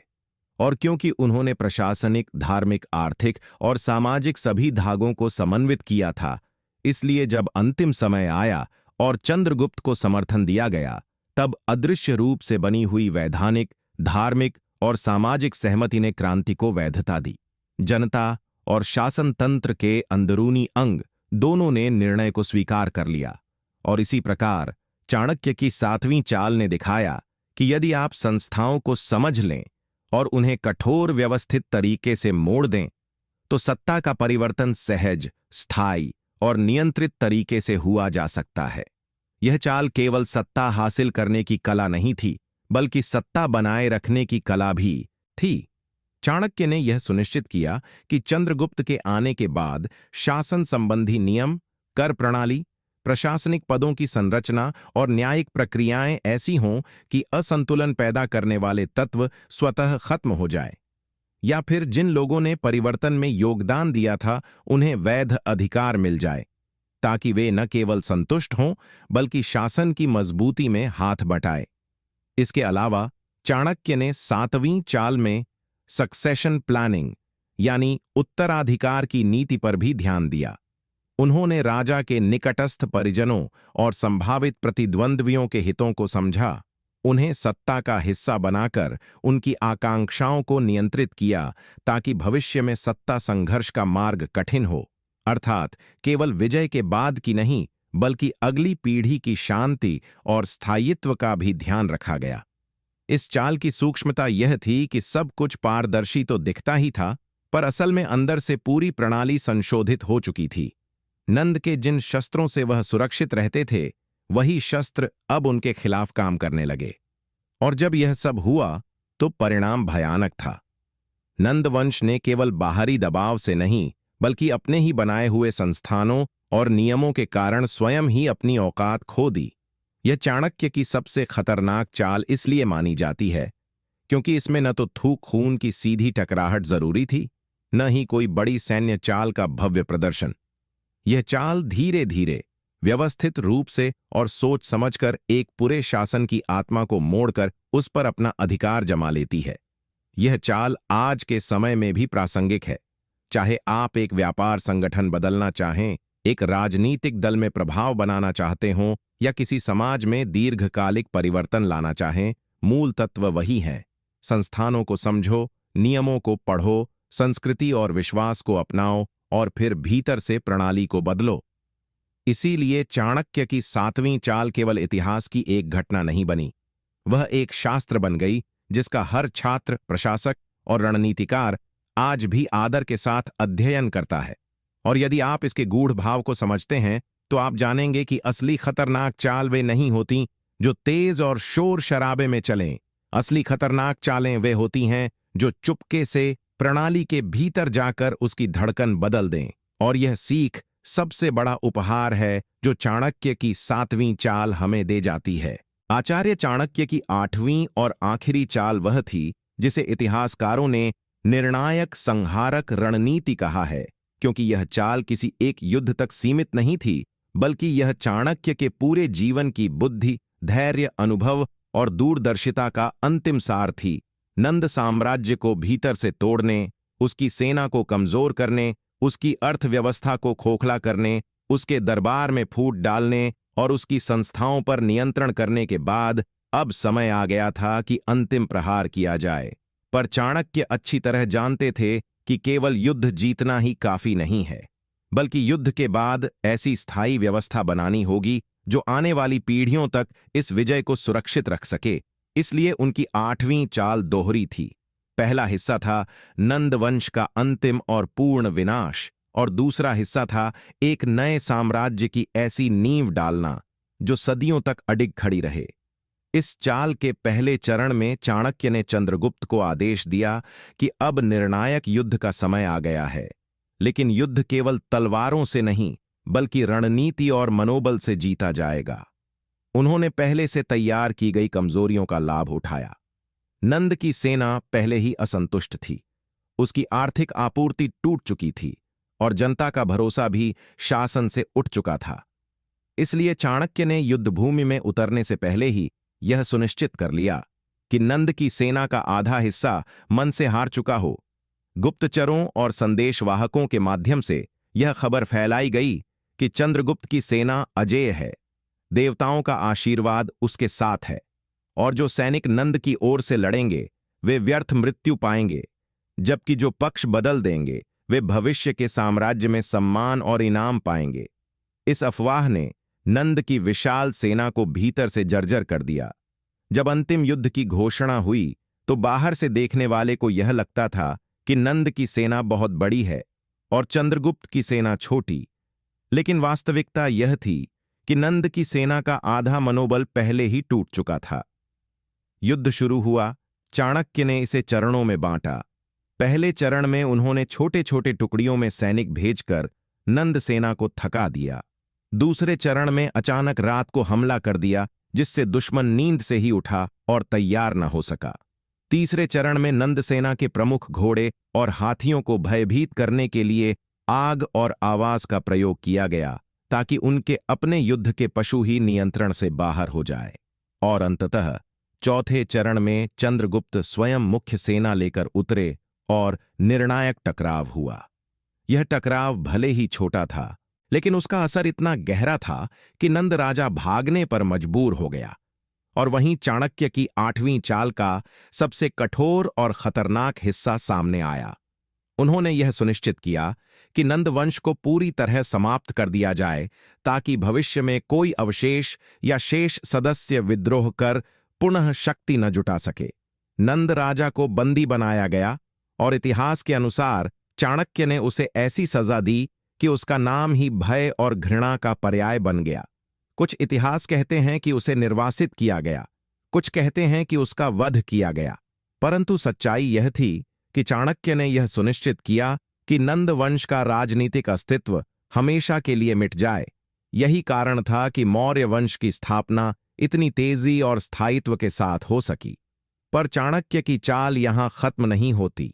असली खतरनाक हिस्सा था उसका दूसरा चरण, यानी कि नए साम्राज्य की ऐसी व्यवस्था बनाना जो आने वाले समय में किसी भी प्रकार के विघटन या षड्यंत्र को रोक सके। उन्होंने चंद्रगुप्त को केवल एक राजा नहीं बनाया, बल्कि उसे एक आदर्श सम्राट के रूप में प्रशिक्षित किया। उसे सिखाया कि सत्ता का दुरुपयोग नहीं करना है, जनता के हित को सर्वोपरि रखना है, न्याय और अनुशासन को बनाए रखना है, और सबसे महत्वपूर्ण, साम्राज्य को केवल तलवार के बल पर नहीं बल्कि नीति और व्यवस्था के बल पर चलाना है। इसके लिए चाणक्य ने अर्थशास्त्र और नीतिशास्त्र की रचना की, जिसमें उन्होंने शासन, कर, अर्थव्यवस्था, युद्ध नीति, कूटनीति और समाज की हर छोटी बड़ी बात का उल्लेख किया, ताकि आने वाली पीढ़ियों को भी मार्गदर्शन मिलता रहे। उन्होंने प्रशासनिक ढांचे को पुनर्गठित किया, कर प्रणाली को सरल और न्यायपूर्ण बनाया, जनता का भरोसा जीता और सबसे बड़ा काम किया, शिक्षा और संस्कृति को संरक्षण दिया, ताकि लोग केवल युद्ध और राजनीति से न जिए बल्कि एक सशक्त समाज बने। इस प्रकार 8वीं चाल केवल नंदवंश की हार नहीं थी, बल्कि यह एक नए युग की शुरुआत थी। चाणक्य ने यह सुनिश्चित कर दिया कि आर्यावर्त की भूमि पर पहली बार एक ऐसा शक्तिशाली, एकजुट और सुव्यवस्थित साम्राज्य खड़ा हो जो ग्रीक आक्रमणों से भी टक्कर ले सके और आंतरिक विद्रोहों को भी रोक सके। और इस तरह उनकी आखिरी चाल इतिहास की सबसे खतरनाक चाल बन गई, क्योंकि इसमें केवल दुश्मन का संहार नहीं था, बल्कि भविष्य को अपने विचारों के अनुसार ढालना था। यही वजह है कि इतिहासकार कहते हैं, यदि चाणक्य की यह 8वीं चाल न होती तो शायद आज भारत का इतिहास वैसा न होता जैसा हम जानते हैं। दोस्तों, इतिहास के पन्नों में जब भी राजनीति, कूटनीति और रणनीति की बात आती है तो एक ही नाम सबसे पहले चमकता है, आचार्य चाणक्य। एक ऐसा महामनीषी जिसने न केवल चंद्रगुप्त मौर्य जैसे महान सम्राट को गद्दी पर बैठाया, बल्कि पूरी आर्यावर्त की किस्मत बदल दी।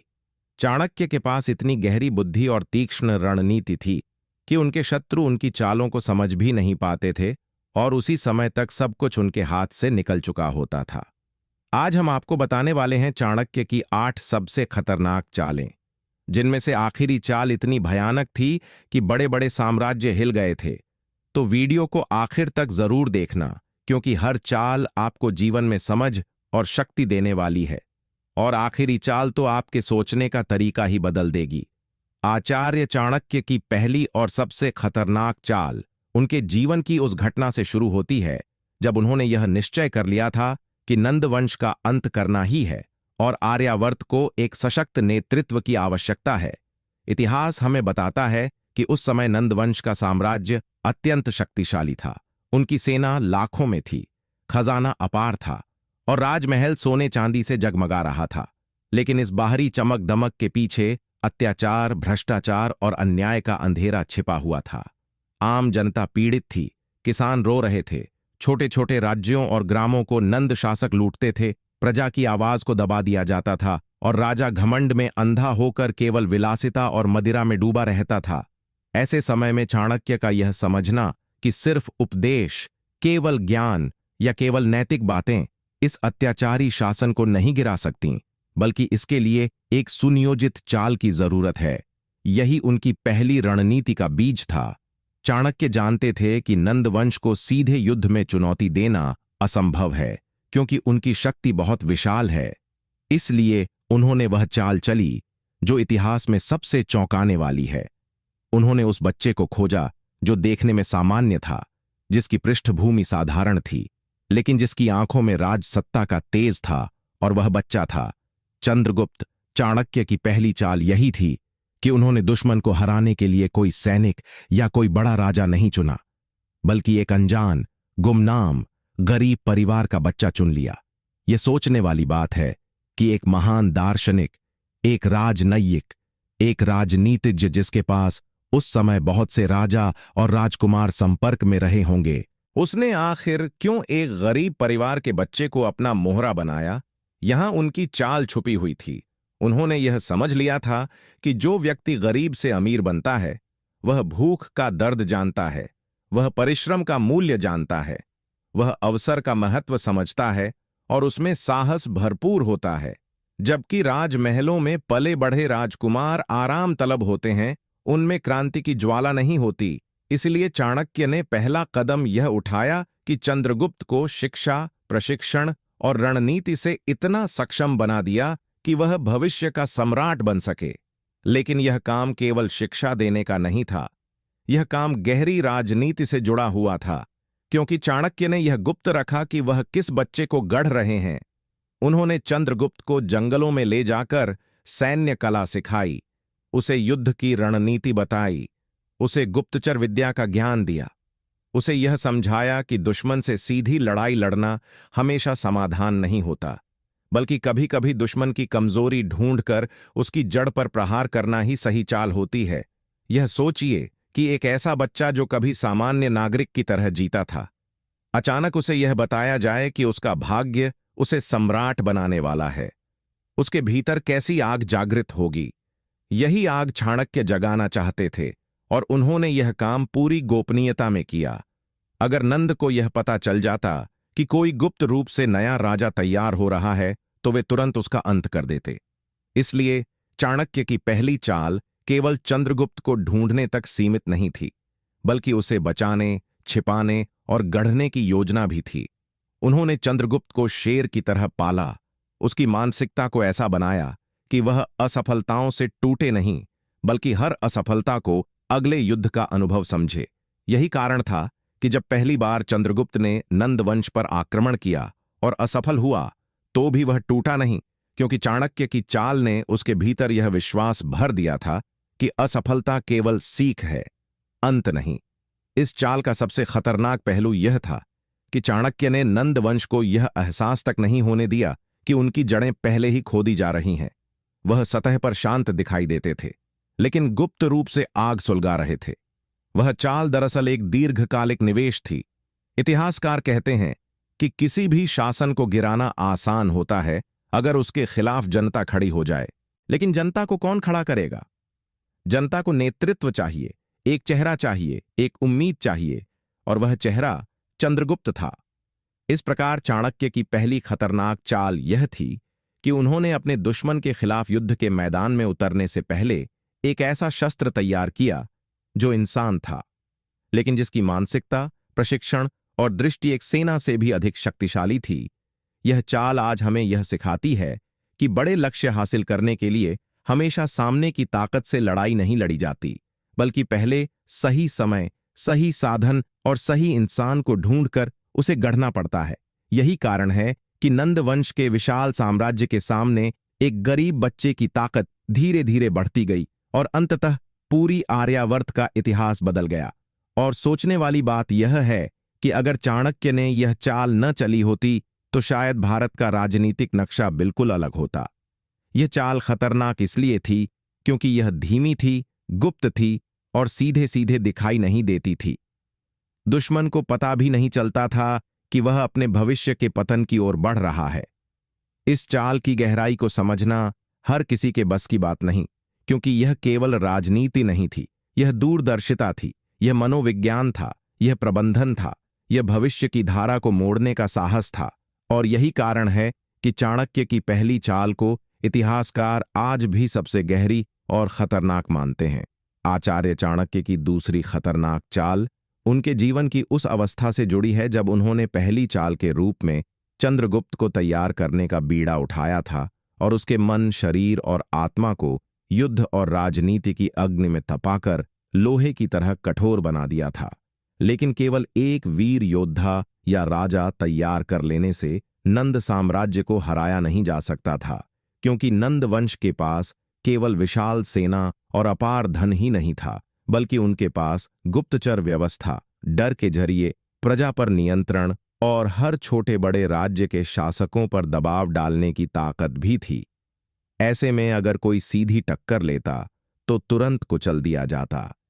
इसलिए चाणक्य की दूसरी चाल थी गुप्तचर जाल और सूचना तंत्र खड़ा करना। अब सोचिए कि उस समय का युग आज जैसा आधुनिक तकनीक वाला नहीं था, न टेलीफोन, न इंटरनेट, न खुफिया कैमरे। फिर भी चाणक्य ने ऐसी चाल चली कि नंदवंश के राजमहल में क्या चल रहा है, किस मंत्री की नीयत कैसी है, किस सैनिक की निष्ठा कितनी है, किस प्रांत में जनता विद्रोह के लिए तैयार है, किस इलाके में कर वसूली से लोग त्रस्त हैं। इन सब बातों की जानकारी उन्हें उतनी ही आसानी से मिल जाती थी जितनी आज किसी शक्तिशाली देश की खुफिया एजेंसी को मिलती है।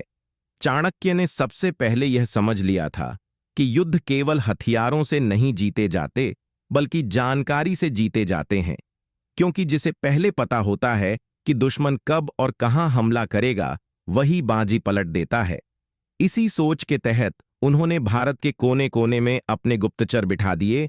ये गुप्तचर साधारण व्यापारी भी होते, साधारण किसान भी, साधु संत भी, यहां तक कि स्त्रियां भी, क्योंकि चाणक्य मानते थे कि हर वर्ग के लोग गुप्तचर बन सकते हैं अगर उन्हें सही दिशा और उद्देश्य दिया जाए।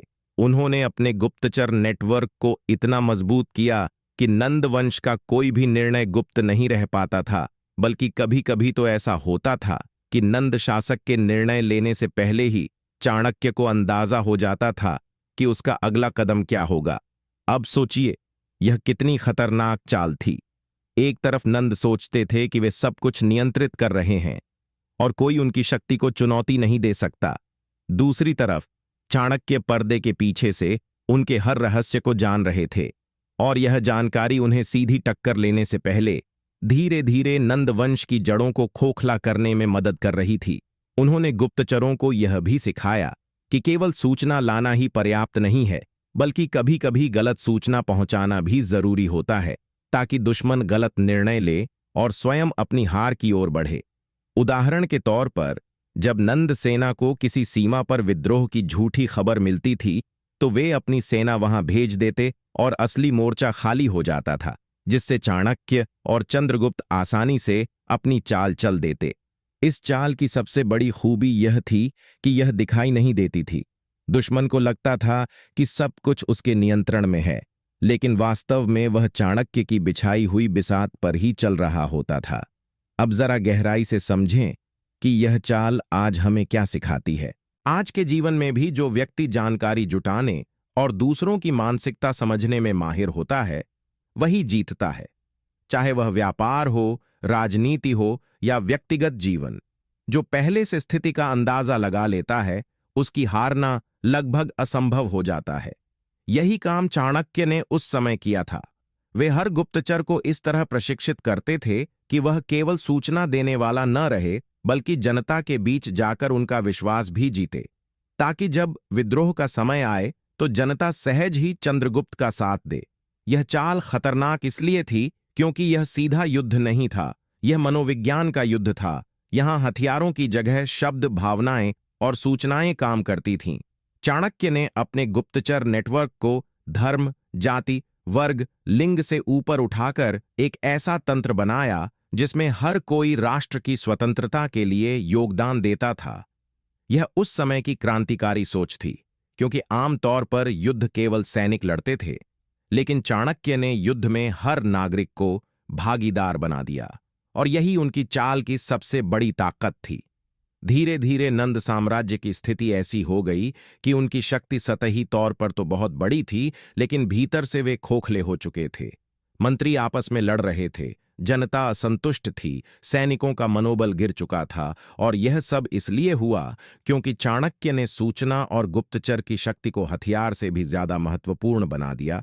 यही कारण है कि इतिहासकार कहते हैं, अगर पहली चाल थी राजा तैयार करना, तो दूसरी चाल थी राजा के लिए सही समय और अवसर तैयार करना। और यह तभी संभव था जब हर एक जानकारी आपके पास हो और दुश्मन आपके हर कदम को अंधेरे में उठाए। यही वजह है कि चाणक्य की दूसरी चाल को इतिहास में उतना ही खतरनाक और गहरा माना जाता है जितना पहली को। बल्कि कई लोग तो कहते हैं कि अगर यह गुप्तचर नेटवर्क न होता तो चंद्रगुप्त का सम्राट बनना लगभग असंभव था, क्योंकि केवल बल से साम्राज्य टूटते नहीं, जानकारी से टूटते हैं, और चाणक्य यह बात हजारों साल पहले समझ गए थे। आचार्य चाणक्य की तीसरी खतरनाक चाल उनकी अद्वितीय दूरदर्शिता और मनोविज्ञान की गहरी समझ का परिणाम थी। पहली चाल में उन्होंने चंद्रगुप्त को तैयार किया, दूसरी चाल में उन्होंने गुप्तचर जाल फैलाया। लेकिन किसी भी क्रांति को सफल बनाने के लिए सबसे आवश्यक होता है जनता का समर्थन, क्योंकि केवल एक राजा और गुप्तचर मिलकर किसी बड़े साम्राज्य को गिरा नहीं सकते, जब तक कि प्रजा खुद अन्याय और अत्याचार के खिलाफ खड़ी न हो जाए। और यहीं चाणक्य ने तीसरी चाल चली, जनता के मन में विद्रोह की चिंगारी जलाना। अब सोचिए, उस समय नंद साम्राज्य की जनता कैसी स्थिति में थी। किसानों पर अत्यधिक कर लगाए जाते थे, व्यापारियों से जबरदस्ती धन वसूला जाता था, साधारण नागरिक को न्याय पाने के लिए भी रिश्वत देनी पड़ती थी, जबकि महल के भीतर नंद शासक विलासिता में डूबे रहते थे। आम आदमी की आवाज न सुनी जाती थी, न उसकी पीड़ा समझी जाती थी। यही कारण था कि धीरे धीरे जनता के भीतर असंतोष पनप रहा था। लेकिन असंतोष अगर बिखरा हुआ हो तो उसका कोई असर नहीं होता, उसे एक दिशा और नेतृत्व चाहिए होता है। और चाणक्य ने यह गहराई से समझ लिया था कि अगर जनता को संगठित कर दिया जाए तो नंद साम्राज्य की जड़ें हिल जाएंगी। इसलिए उन्होंने तीसरी चाल के रूप में जनता को संगठित करने और उनके भीतर विद्रोह की भावना जगाने का कार्य शुरू किया। लेकिन यह काम इतना आसान नहीं था, क्योंकि उस समय जनता भयभीत थी। वे नंद के सैनिकों से डरते थे। वे सोचते थे कि कोई भी आवाज उठाने वाला तुरंत मार दिया जाएगा या जेल में डाल दिया जाएगा। इसलिए चाणक्य ने पहले उनकी मानसिकता को बदला। उन्होंने जगह जगह घूमकर साधु का वेश धारण किया, विद्वान का रूप लिया, गुरु की तरह उपदेश दिए।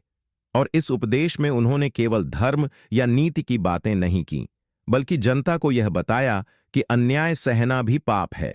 अगर कोई राजा प्रजा का शोषण करता है तो उसका विरोध करना ही सच्चा धर्म है। उन्होंने यह विचार आम लोगों के दिल दिमाग में बैठा दिया कि एक अन्यायी शासक केवल तभी टिक सकता है जब जनता चुप रहे, और अगर जनता जाग जाए तो सबसे शक्तिशाली साम्राज्य भी पल भर में ढह सकता है। धीरे धीरे उनकी बातें असर करने लगीं।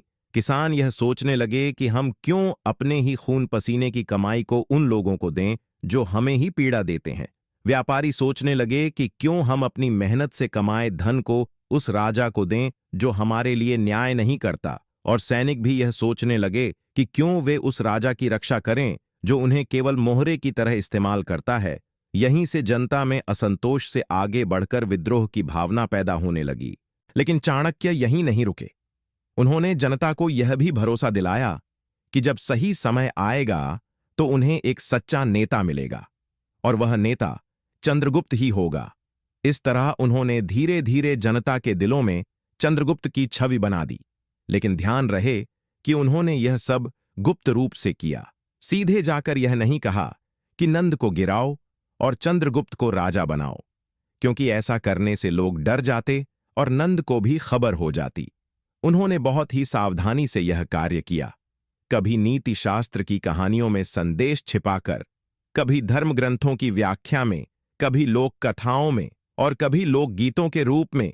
इस तरह उनकी बातें लोगों की जुबान पर चढ़ गईं और बिना किसी खुले विद्रोह के जनता के भीतर नंद साम्राज्य के प्रति नफरत और चंद्रगुप्त के प्रति विश्वास बढ़ने लगा।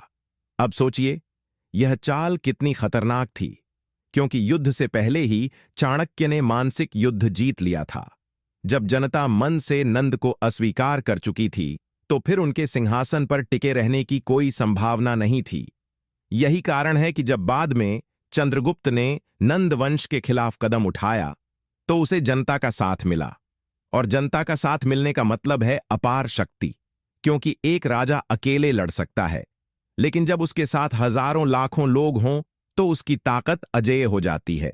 यह चाल हमें आज यह सिखाती है कि चाहे व्यापार हो, राजनीति हो या जीवन का कोई भी क्षेत्र, अगर आप चाहते हैं कि लोग आपके साथ चलें, तो पहले उनके दिल और दिमाग को जीतना जरूरी है। शक्ति केवल संसाधनों से नहीं आती, बल्कि लोगों के विश्वास और समर्थन से आती है। चाणक्य की यह तीसरी चाल खतरनाक इसलिए थी क्योंकि उन्होंने एक साम्राज्य की जड़ों को ही काट दिया। एक साम्राज्य तभी तक टिकता है जब तक जनता उसे स्वीकार करती है, और जब जनता उसके खिलाफ हो जाती है तो उसका पतन निश्चित है। यही कारण है कि इतिहासकार कहते हैं कि चाणक्य की तीसरी चाल नंद साम्राज्य के खिलाफ असली निर्णायक वार थी, क्योंकि सेना, धन और महल जनता की शक्ति के आगे कुछ नहीं थे। और यह काम किसी हथियार से नहीं, बल्कि केवल शब्दों और विचारों से हुआ, जो किसी भी तलवार से ज्यादा घातक होते हैं। इसलिए यह चाल आज भी सबसे खतरनाक और प्रेरणादायक मानी जाती है। आचार्य चाणक्य की चौथी खतरनाक चाल उस समय की सबसे असाधारण और अप्रत्याशित रणनीति थी, क्योंकि उन्होंने यह अच्छी तरह समझ लिया था कि केवल एक राजा को गढ़ना, गुप्तचर जाल फैलाना और जनता में विद्रोह की भावना जगाना ही पर्याप्त नहीं है, बल्कि अगर नंद साम्राज्य को वास्तव में गिराना है तो उसकी सबसे बड़ी ताकत पर वार करना होगा। और नंद साम्राज्य की सबसे बड़ी ताकत थी उसका अपार धन और खजाना, क्योंकि धन से ही सैनिक खरीदे जाते थे, धन से ही गुप्तचर बनाए जाते थे, धन से ही राजा अपने मंत्रियों को खुश रखता था और धन से ही विलासिता का साम्राज्य कायम था। अगर यह धन सूख जाए तो पूरे साम्राज्य की शक्ति स्वयं कमजोर हो जाएगी। इसलिए चाणक्य ने अपनी चौथी चाल के रूप में नंद साम्राज्य की आर्थिक शक्ति पर प्रहार करने का निश्चय किया। अब सवाल उठता है कि कोई एक व्यक्ति इतना विशाल आर्थिक साम्राज्य कैसे कमजोर कर सकता है। तो यहां चाणक्य की असली बुद्धिमत्ता सामने आती है। उन्होंने सबसे पहले यह समझा कि कर, टैक्स प्रणाली ही नंद साम्राज्य की रीढ़ है, क्योंकि आम जनता से लिया गया कर ही राजकोष को भरता है और वही राजकोष सेना और प्रशासन पर खर्च होता है। तो उन्होंने जनता को गुप्त रूप से यह सिखाना शुरू किया कि कर वसूलने वाले अधिकारियों को रिश्वत दो, लेकिन असली कर न दो। उन्होंने यह भी समझाया कि अगर कर देना ही है तो उस कर को नंद वंश को न देकर गुप्त रूप से उस धन को उस आंदोलन और विद्रोह को मजबूत करने के लिए प्रयोग करो जो आने वाला है। इस तरह उन्होंने धीरे धीरे नंद वंश के खजाने की आपूर्ति को कम करना शुरू कर दिया। इसके साथ साथ उन्होंने व्यापारियों और साहूकारों को भी समझाया कि वे नंद शासक के लिए धन देने के बजाय अपनी पूंजी को सुरक्षित रखें और सही समय आने पर उस धन को चंद्रगुप्त की सेना के निर्माण में लगाए। अब यह चाल इतनी खतरनाक थी कि नंद शासक को इसका पता भी नहीं चला और उनका खजाना अंदर से खाली होता चला गया। बाहर से देखने पर लगता था कि सब कुछ सामान्य है, लेकिन धीरे धीरे राजकोष की हालत बिगड़ रही थी। चाणक्य यहीं नहीं रुके। उन्होंने चौथी चाल का एक और पहलू निकाला। उन्होंने नंद साम्राज्य की आर्थिक नीतियों पर जनता का विश्वास तोड़ दिया। लोग सोचने लगे कि जो राजा हमारा धन हमसे छीनकर केवल अपने विलासिता में लगाता है, उसे धन देना व्यर्थ है। इससे जनता की मानसिकता बदल गई और वे कर चुकाने से बचने लगे। यह बात सोचने योग्य है कि उस समय का समाज आज जैसा नहीं था, जहां बैंकिंग सिस्टम हो। उस समय धन का सबसे बड़ा साधन था सोना, चांदी, अनाज और पशु। अगर लोग इन्हें छिपाने लगें और कर चुकाने से बचने लगें तो राजकोष खाली हो जाता था, और यही हुआ। धीरे धीरे नंद साम्राज्य की आर्थिक स्थिति कमजोर होती गई। लेकिन चाणक्य ने चौथी चाल को केवल धन रोकने तक सीमित नहीं रखा। उन्होंने आर्थिक युद्ध, इकोनॉमिक वॉरफेयर की परिभाषा ही बदल दी। उन्होंने यह सुनिश्चित किया कि व्यापारिक मार्गों पर चंद्रगुप्त के समर्थक व्यापारी सक्रिय रहें और नंद साम्राज्य की आपूर्ति को बाधित करें। कभी कभी अनाज की आपूर्ति रोक दी जाती, कभी आवश्यक वस्तुओं को छिपा दिया जाता, कभी व्यापारिक कार्यवाहों को गुप्त रूप से लूट लिया जाता और उसका माल विद्रोही सेना के पास भेज दिया जाता।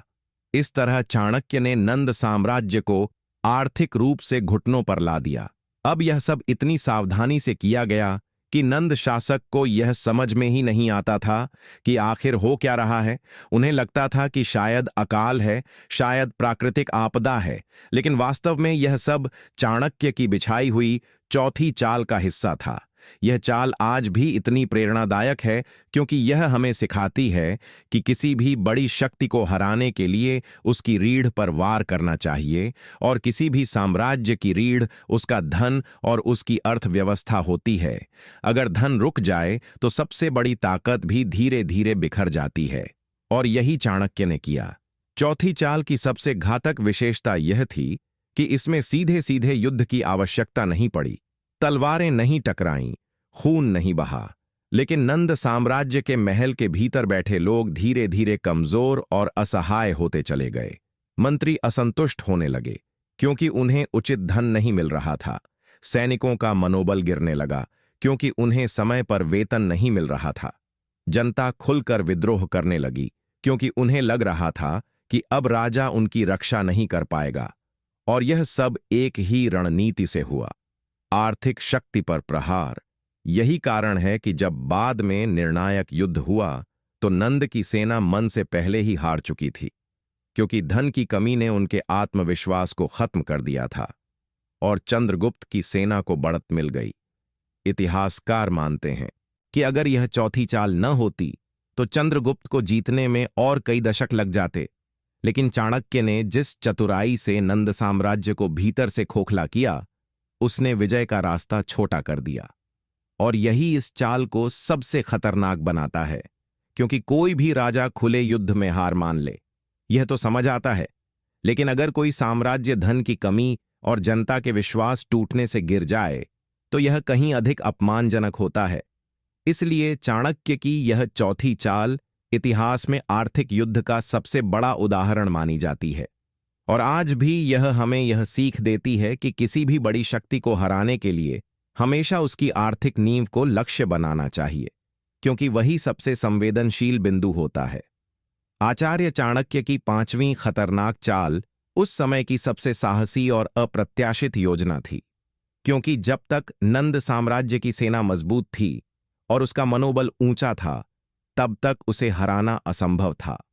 चाणक्य अच्छी तरह जानते थे कि किसी भी साम्राज्य की असली ताकत उसकी सेना होती है। अगर सेना राजा के प्रति वफादार रहे तो कोई बाहरी ताकत उसका कुछ नहीं बिगाड़ सकती। लेकिन अगर वही सेना धीरे धीरे अपने ही राजा पर से विश्वास खो दे तो साम्राज्य पलक झपकते ही ढह जाता है। इसलिए चाणक्य ने पांचवीं चाल के रूप में यह तय किया कि वे नंद साम्राज्य की सेना को बाहर से नहीं बल्कि भीतर से तोड़ेंगे। उन्होंने यह समझा कि लाखों सैनिकों को एक साथ हराना संभव नहीं है, लेकिन अगर सैनिकों के मनोबल को तोड़ दिया जाए, उनके बीच आपसी अविश्वास और असंतोष पैदा कर दिया जाए तो वही सेना अपने राजा के लिए बोझ बन जाएगी। इस सोच के तहत उन्होंने सबसे पहले सेना की कमजोरियों का अध्ययन किया। उन्होंने गुप्तचरों के माध्यम से यह पता लगाया कि किन सैनिकों को समय पर वेतन नहीं मिलता, किन्हें लगातार युद्ध में झोंका जाता है, किन की पदोन्नति रोकी गई है, किन अधिकारियों का व्यवहार अत्याचारी है और किन सैनिकों के परिवार करों के बोझ से दबे हुए हैं। जब यह जानकारी मिली तो चाणक्य ने गुप्त रूप से सैनिकों तक यह संदेश पहुंचाना शुरू किया कि उनका राजा उनकी परवाह नहीं करता, बल्कि केवल उनका इस्तेमाल करता है। उन्होंने यह प्रचार किया कि सैनिक चाहे जितनी मेहनत करें, जीतें या हारें, महल के भीतर बैठे राजा और मंत्री ही लाभ उठाते हैं, जबकि सैनिकों और उनके परिवारों को केवल कठिनाइयां झेलनी पड़ती हैं। धीरे धीरे यह संदेश सेना में फैलने लगा और सैनिकों के मन में संदेह और असंतोष जन्म लेने लगा। लेकिन चाणक्य यहीं नहीं रुके। उन्होंने पांचवीं चाल का सबसे खतरनाक हिस्सा यह बनाया कि वे सैनिकों के बीच आपसी प्रतिस्पर्धा और ईर्ष्या को भड़काने लगे।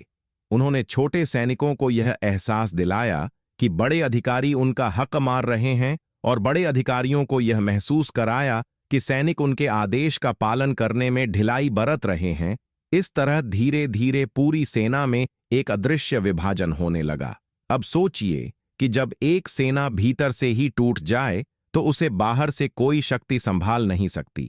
और यही चाणक्य की योजना थी। उन्होंने यह भी सुनिश्चित किया कि जब भी कोई छोटा विद्रोह सेना के भीतर हो तो वह तुरंत दबाया न जाए, बल्कि धीरे धीरे उसे फैलने दिया जाए ताकि और सैनिक उससे प्रेरित हों।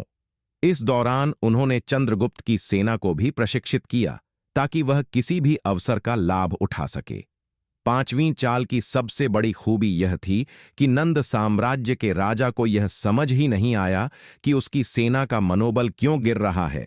उसे लगता था कि शायद अकाल, धन की कमी या थकान की वजह से ऐसा हो रहा है, लेकिन असल में यह सब चाणक्य की बिछाई हुई चाल का हिस्सा था। धीरे धीरे हालत यह हो गई कि जब नंद शासक सैनिकों को युद्ध के लिए भेजता तो वे अनिच्छा से लड़ते, मन से पहले ही हार चुके होते और कई बार तो गुप्त रूप से दुश्मन को जानकारी तक पहुंचा देते। सैनिकों की यही स्थिति नंद साम्राज्य की सबसे बड़ी कमजोरी बन गई और इसका लाभ चंद्रगुप्त की सेना ने उठाया। इस चाल की गहराई यह थी कि इसमें तलवारें नहीं टकराईं, कोई बड़ा युद्ध नहीं हुआ, लेकिन सैनिकों के दिलों में ऐसा संदेह और असंतोष पैदा हो गया कि उनकी शक्ति ही उनके राजा के खिलाफ हो गई। यही कारण है कि जब निर्णायक युद्ध हुआ तो नंद की विशाल सेना भी हार गई, क्योंकि वह मन से पहले ही बिखर चुकी थी। चाणक्य की यह पांचवीं चाल हमें यह सिखाती है कि किसी भी बड़ी शक्ति को हराने के लिए केवल बाहरी प्रहार नहीं, बल्कि अंदर से उसकी एकता को तोड़ना जरूरी है। जब एकता टूट जाती है तो सबसे बड़ी ताकत भी कांच की तरह बिखर जाती है, और यही चाणक्य ने किया। उन्होंने सेना को भीतर से कमजोर कर दिया, और यह कार्य इतना गुप्त और धीमा था कि किसी को पता भी नहीं चला कि यह सब किसने किया। इसलिए इसे उनकी सबसे खतरनाक और चौंकाने वाली चालों में से एक माना जाता है। आचार्य चाणक्य की छठी चाल इतिहास में सबसे अनोखी और खतरनाक थी, क्योंकि इसमें उन्होंने किसी तलवार, किसी युद्ध, किसी सीधे सैन्य टकराव का इस्तेमाल नहीं किया, बल्कि उन्होंने यह सिद्ध कर दिया कि यदि किसी साम्राज्य की आर्थिक नींव हिल जाए तो चाहे वह कितना भी बड़ा और शक्तिशाली क्यों न हो, उसकी दीवारें खुद ब खुद ढह जाती हैं। यही वजह थी कि उन्होंने नंद साम्राज्य के खिलाफ एक आर्थिक युद्ध छेड़ दिया। दरअसल चाणक्य ने अपने गहन अध्ययन और गुप्तचरों की रिपोर्ट से यह जान लिया था कि नंद साम्राज्य जितना विशाल दिखता है, उतना ही उसकी जड़ें कमजोर थीं, क्योंकि उसका पूरा तंत्र कर संग्रह, टैक्स कलेक्शन और जनता से लूट पर आधारित था। नंद शासक अपने विलास और ऐश्वर्य में इतना डूबा हुआ था कि वह दिन रात केवल महल की सुख सुविधाओं और नृत्य गान में मग्न रहता था, जबकि आम जनता और व्यापारी वर्ग करों के बोझ से दबे जा रहे थे। चाणक्य ने समझ लिया कि यदि इसी व्यापार और कर प्रणाली को भीतर से बाधित कर दिया जाए तो नंद साम्राज्य की आय का सबसे बड़ा स्रोत सूख जाएगा।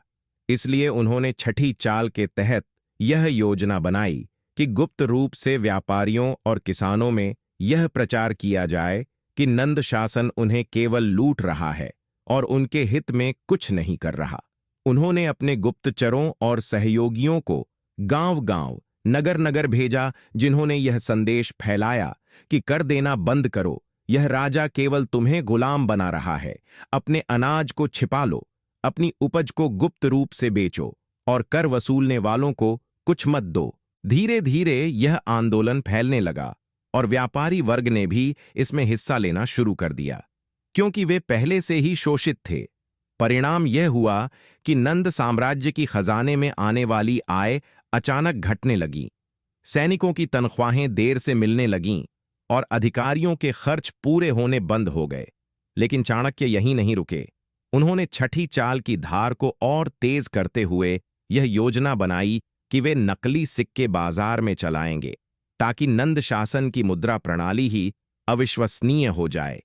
उन्होंने कुशल कारीगरों और सुनारों की मदद से ऐसे नकली सिक्के बनाए जो असली से अलग न पहचाने जा सकें, और उन्हें व्यापारियों के माध्यम से पूरे साम्राज्य में फैला दिया। अब सोचिए, जब मुद्रा ही अविश्वसनीय हो जाए तो व्यापार कैसे चलेगा? व्यापारी असली और नकली का फर्क नहीं कर पाते, और धीरे धीरे उन्होंने नंद शासन की मुद्रा पर से विश्वास खोना शुरू कर दिया। इसका सीधा असर यह हुआ कि कर संग्रह लगभग ठप्प हो गया। व्यापारी गुप्त रूप से अपना माल बेचने लगे, किसान अपनी उपज छुपाने लगे और जनता खुलेआम कर वसूलने वालों का विरोध करने लगी। इतना ही नहीं, चाणक्य ने छठी चाल में यह भी सुनिश्चित किया कि नंद साम्राज्य की सप्लाई लाइन, यानी अनाज, कपड़ा और धातु की आपूर्ति पर नियंत्रण पा लिया जाए। उन्होंने अपने अनुयायियों और चंद्रगुप्त की सेना को इस तरह तैयार किया कि वे रातों रात गोदामों और व्यापारिक कारवां पर हमला करके उनका सामान छीन लें और उसे जनता में बांट दें। इससे जनता का विश्वास चाणक्य और चंद्रगुप्त पर बढ़ता गया और वे धीरे धीरे जननायक बनते चले गए, जबकि नंद शासन के प्रति जनता का क्रोध बढ़ता गया। आर्थिक संकट का असर सीधा सैन्य शक्ति पर पड़ा, क्योंकि बिना खजाने के सैनिकों को वेतन नहीं मिला, बिना अनाज के सेना का पेट नहीं भरा और बिना संसाधनों के युद्ध की तैयारी नहीं हो सकी। यही वह बिंदु था जिसका इंतजार चाणक्य कर रहे थे। उनकी छठी चाल ने साबित कर दिया कि युद्ध केवल मैदान में नहीं जीते जाते, बल्कि दुश्मन की जेब खाली करके भी उसे हराया जा सकता है। नंद शासक को यह समझ ही नहीं आया कि उसकी आय अचानक क्यों घट रही है। उसे लगा कि शायद अकाल और व्यापार में कमी की वजह से ऐसा हो रहा है, लेकिन असलियत यह थी कि यह सब चाणक्य की बनाई हुई अदृश्य रणनीति थी। धीरे धीरे यह आर्थिक युद्ध इतना भयानक हो गया कि नंद साम्राज्य के बड़े बड़े मंत्री और अधिकारी भी राजा पर से विश्वास खोने लगे, क्योंकि उन्हें लगता था कि अब राजा उनके खर्च और आवश्यकताओं को पूरा नहीं कर सकता। सैनिकों का मनोबल गिर चुका था और जनता विद्रोह के लिए तैयार बैठी थी।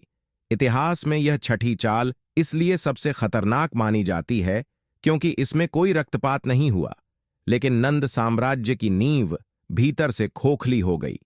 चाणक्य ने यह सिद्ध कर दिया कि शक्ति केवल शस्त्रों से नहीं आती, बल्कि अर्थव्यवस्था पर नियंत्रण ही असली साम्राज्य की ताकत है, और यदि उसे कमजोर कर दिया जाए तो कोई भी साम्राज्य स्वयं ही गिर जाता है।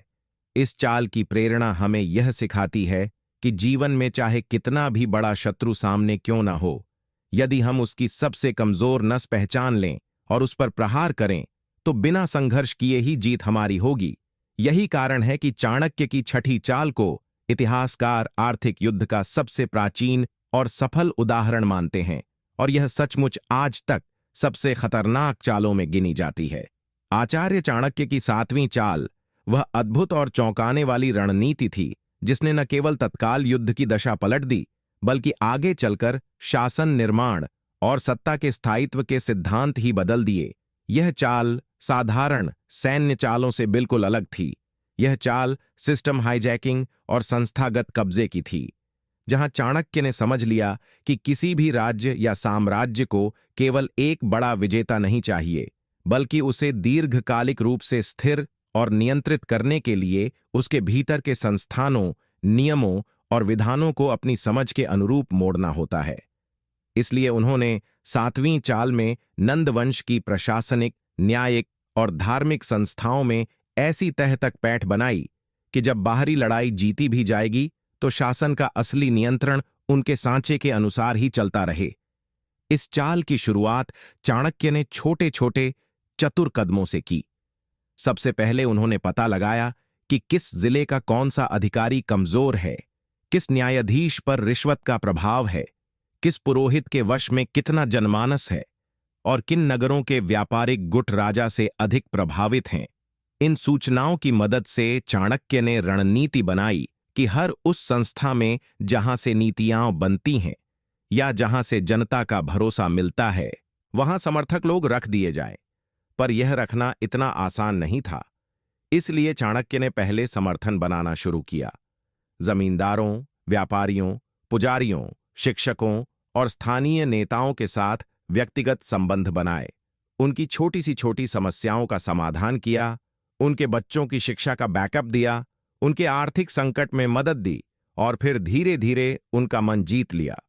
इस तरह जब समय आया तो वही लोग चाणक्य के विचारों के लिए एक संस्थागत कवच बनकर सामने आ गए। पर केवल लोगों को जोड़ना ही काफी नहीं था। चाणक्य ने नियमों और कानूनों को भी अपनी चाल के हिसाब से मोड़ना शुरू किया। उन्होंने यह सुनिश्चित किया कि न केवल नीतियों में परिवर्तन आए, बल्कि उन नीतियों की आड़ में ऐसे ढांचे खड़े हो जाएं जो भविष्य में किसी भी विरोध को संस्थागत रूप से दबा सकें या वैधता से समाप्त कर सकें। उदाहरण के तौर पर वे अधिकार जिनके जरिए राजा अपने मंत्री बदलता था, उन्हें रचना ताकि सही लोग सही समय पर निर्णायक पद पा सकें, न्यायिक प्रक्रियाओं में परिवर्तन कराना ताकि भ्रष्ट न्यायाधीशों को बेनकाब किया जा सके और वास्तव में न्याय करने वाले न्यायाधीशों को बढ़ावा मिले। यानी चाणक्य ने न केवल लोगों को जोड़ा, बल्कि प्रक्रियाओं को भी अपने अनुकूल किया। 7वीं चाल का दूसरा पहलू था धार्मिक और सांस्कृतिक संकेतों का उपयोग। चाणक्य समझते थे कि उस समय जनता की आस्था और रीति रिवाजों पर गहरी पकड़ थी। इसलिए उन्होंने धार्मिक नेताओं और मठों के साथ वैचारिक साझेदारी शुरू की। साधु संतों के माध्यम से नीतिगत संदेश फैलवाए गए जो कि सामान्य जनमानस में स्वीकार्य और प्रभावशाली थे। पर चाणक्य ने यह भी ध्यान रखा कि यह सब खुलकर धर्म का अपव्यवहार न लगे। इसलिए उन्होंने धर्म ग्रंथों के भीतर नीति शिक्षा को इस तरह पेश किया कि लोग उसे धार्मिक अनुशासन मान लें और उसे अपनाने में गर्व महसूस करें। इसी तरह उन्होंने प्रतीकों, त्योहारों और लोकगीतों में छोटे छोटे संदेश छुपाकर जनता की सोच को पूर्ण रेखा गया। यह सब इसलिए कि जब शासन बदले तो संस्कृति और आस्था के नाम पर कोई बड़ी प्रतिक्रिया न उठे और परिवर्तन स्वाभाविक लगे। साथ ही चाणक्य ने शिक्षा संस्थानों, गुरुकुलों और विद्वत केंद्रों में भी प्रभाव जमाया ताकि अगली पीढ़ियां उसी नैतिक और प्रशासनिक समझ के अनुरूप पली बढ़ें। यानी कि उन्होंने लंबे समय के लिए इंडो नेशनलाइजेशन, मानसिकता का अंदरूनीकरण का काम किया ताकि परिवर्तन सतही न रहे बल्कि जड़ में समा जाए। इस चाल का तीसरा और सबसे खतरनाक आयाम था विभाजन और फिर नियंत्रण की कला। चाणक्य जानता था कि किसी भी बड़े संगठन को यदि आप उसके अंदर विरोध पैदा कर दें तो वही संगठन बाह्य हमलों के लिए असहाय बन जाता है। इसलिए उन्होंने नंदवंश के अंदर ही विभिन्न शक्तियों के बीच सूक्ष्म मतभेदों को बड़ा किया। कुछ मंत्रियों के स्वार्थों को उभार कर उनके बीच ईर्ष्या और प्रतिस्पर्धा को भड़काया। कुछ सामंतों को बड़े अधिकारों का लालच देकर उन्हें राजा के करीब लाकर फिर छोटी छोटी असहमति पैदा की। इससे क्या हुआ कि नंद दरबार के भीतर निर्णय विधि धीमी हो गई, एकता टूटने लगी और चाणक्य ने बाहरी मोर्चे पर चंद्रगुप्त को यही अवसर दिलवाया। पर यह सब इतनी चालाकी से किया गया कि बाहरी लोग और जनता दोनों इसे प्राकृतिक राजनीतिक मतभेद ही समझते रहे। असल चाल यह थी कि चाणक्य ने न केवल विरोध पैदा किया बल्कि उसकी हर कड़क नब्ज पर नियंत्रण भी रखी। जब विभाजन सूखा देना हो तो उसे बढ़ा दिया और जब किसी निर्णय में एकजुटता की जरूरत हो तो उसे प्रभावित कर दिया। इससे न केवल नंद सत्ता डगमगा गई बल्कि चाणक्य को निर्णायक समय पर इतनी सत्ता मिली कि उन्होंने शासन व्यवस्था को नियंत्रित कर लिया। इसी दौरान चाणक्य ने संसाधनों और धन के प्रवाह पर कब्जा बनाए रखा ताकि वह किसी भी संस्था को तुरंत प्रभावित कर सकें। वे जानबूझकर उस धन को केंद्रित नहीं होने देते थे जो सीधे नंद के पास जाता था, बल्कि उसे विभिन्न समर्थक संगठनों और नेताओं के माध्यम से प्रभावित कर देते ताकि नंद शासन की आर्थिक स्वायत्तता कम होती चली जाए। और क्योंकि उन्होंने प्रशासनिक, धार्मिक, आर्थिक और सामाजिक सभी धागों को समन्वित किया था, इसलिए जब अंतिम समय आया और चंद्रगुप्त को समर्थन दिया गया, तब अदृश्य रूप से बनी हुई वैधानिक, धार्मिक और सामाजिक सहमति ने क्रांति को वैधता दी। जनता और शासन तंत्र के अंदरूनी अंग दोनों ने निर्णय को स्वीकार कर लिया। और इसी प्रकार चाणक्य की 7वीं चाल ने दिखाया कि यदि आप संस्थाओं को समझ लें और उन्हें कठोर व्यवस्थित तरीके से मोड़ दें, तो सत्ता का परिवर्तन सहज, स्थायी और नियंत्रित तरीके से हुआ जा सकता है। यह चाल केवल सत्ता हासिल करने की कला नहीं थी, बल्कि सत्ता बनाए रखने की कला भी थी। चाणक्य ने यह सुनिश्चित किया कि चंद्रगुप्त के आने के बाद शासन संबंधी नियम, कर प्रणाली, प्रशासनिक पदों की संरचना और न्यायिक प्रक्रियाएं ऐसी हों कि असंतुलन पैदा करने वाले तत्व स्वतः खत्म हो जाए, या फिर जिन लोगों ने परिवर्तन में योगदान दिया था उन्हें वैध अधिकार मिल जाए, ताकि वे न केवल संतुष्ट हों बल्कि शासन की मजबूती में हाथ बटाए। इसके अलावा चाणक्य ने 7वीं चाल में सक्सेशन प्लानिंग यानी उत्तराधिकार की नीति पर भी ध्यान दिया। उन्होंने राजा के निकटस्थ परिजनों और संभावित प्रतिद्वंद्वियों के हितों को समझा, उन्हें सत्ता का हिस्सा बनाकर उनकी आकांक्षाओं को नियंत्रित किया ताकि भविष्य में सत्ता संघर्ष का मार्ग कठिन हो, अर्थात केवल विजय के बाद की नहीं बल्कि अगली पीढ़ी की शांति और स्थायित्व का भी ध्यान रखा गया। इस चाल की सूक्ष्मता यह थी कि सब कुछ पारदर्शी तो दिखता ही था, पर असल में अंदर से पूरी प्रणाली संशोधित हो चुकी थी। नंद के जिन शस्त्रों से वह सुरक्षित रहते थे, वही शस्त्र अब उनके खिलाफ काम करने लगे। और जब यह सब हुआ तो परिणाम भयानक था। नंद वंश ने केवल बाहरी दबाव से नहीं बल्कि अपने ही बनाए हुए संस्थानों और नियमों के कारण स्वयं ही अपनी औकात खो दी। यह चाणक्य की सबसे खतरनाक चाल इसलिए मानी जाती है क्योंकि इसमें न तो थूक खून की सीधी टकराहट जरूरी थी, न ही कोई बड़ी सैन्य चाल का भव्य प्रदर्शन। यह चाल धीरे धीरे, व्यवस्थित रूप से और सोच समझकर एक पूरे शासन की आत्मा को मोड़कर उस पर अपना अधिकार जमा लेती है। यह चाल आज के समय में भी प्रासंगिक है। चाहे आप एक व्यापार संगठन बदलना चाहें, एक राजनीतिक दल में प्रभाव बनाना चाहते हों या किसी समाज में दीर्घकालिक परिवर्तन लाना चाहें, मूल तत्व वही हैं। संस्थानों को समझो, नियमों को पढ़ो, संस्कृति और विश्वास को अपनाओ और फिर भीतर से प्रणाली को बदलो। इसीलिए चाणक्य की 7वीं चाल केवल इतिहास की एक घटना नहीं बनी, वह एक शास्त्र बन गई जिसका हर छात्र, प्रशासक और रणनीतिकार आज भी आदर के साथ अध्ययन करता है। और यदि आप इसके गूढ़ भाव को समझते हैं तो आप जानेंगे कि असली खतरनाक चाल वे नहीं होती जो तेज और शोर शराबे में चलें। असली खतरनाक चालें वे होती हैं जो चुपके से प्रणाली के भीतर जाकर उसकी धड़कन बदल दें। और यह सीख सबसे बड़ा उपहार है जो चाणक्य की 7वीं चाल हमें दे जाती है। आचार्य चाणक्य की 8वीं और आखिरी चाल वह थी जिसे इतिहासकारों ने निर्णायक संहारक रणनीति कहा है, क्योंकि यह चाल किसी एक युद्ध तक सीमित नहीं थी, बल्कि यह चाणक्य के पूरे जीवन की बुद्धि, धैर्य, अनुभव और दूरदर्शिता का अंतिम सार थी।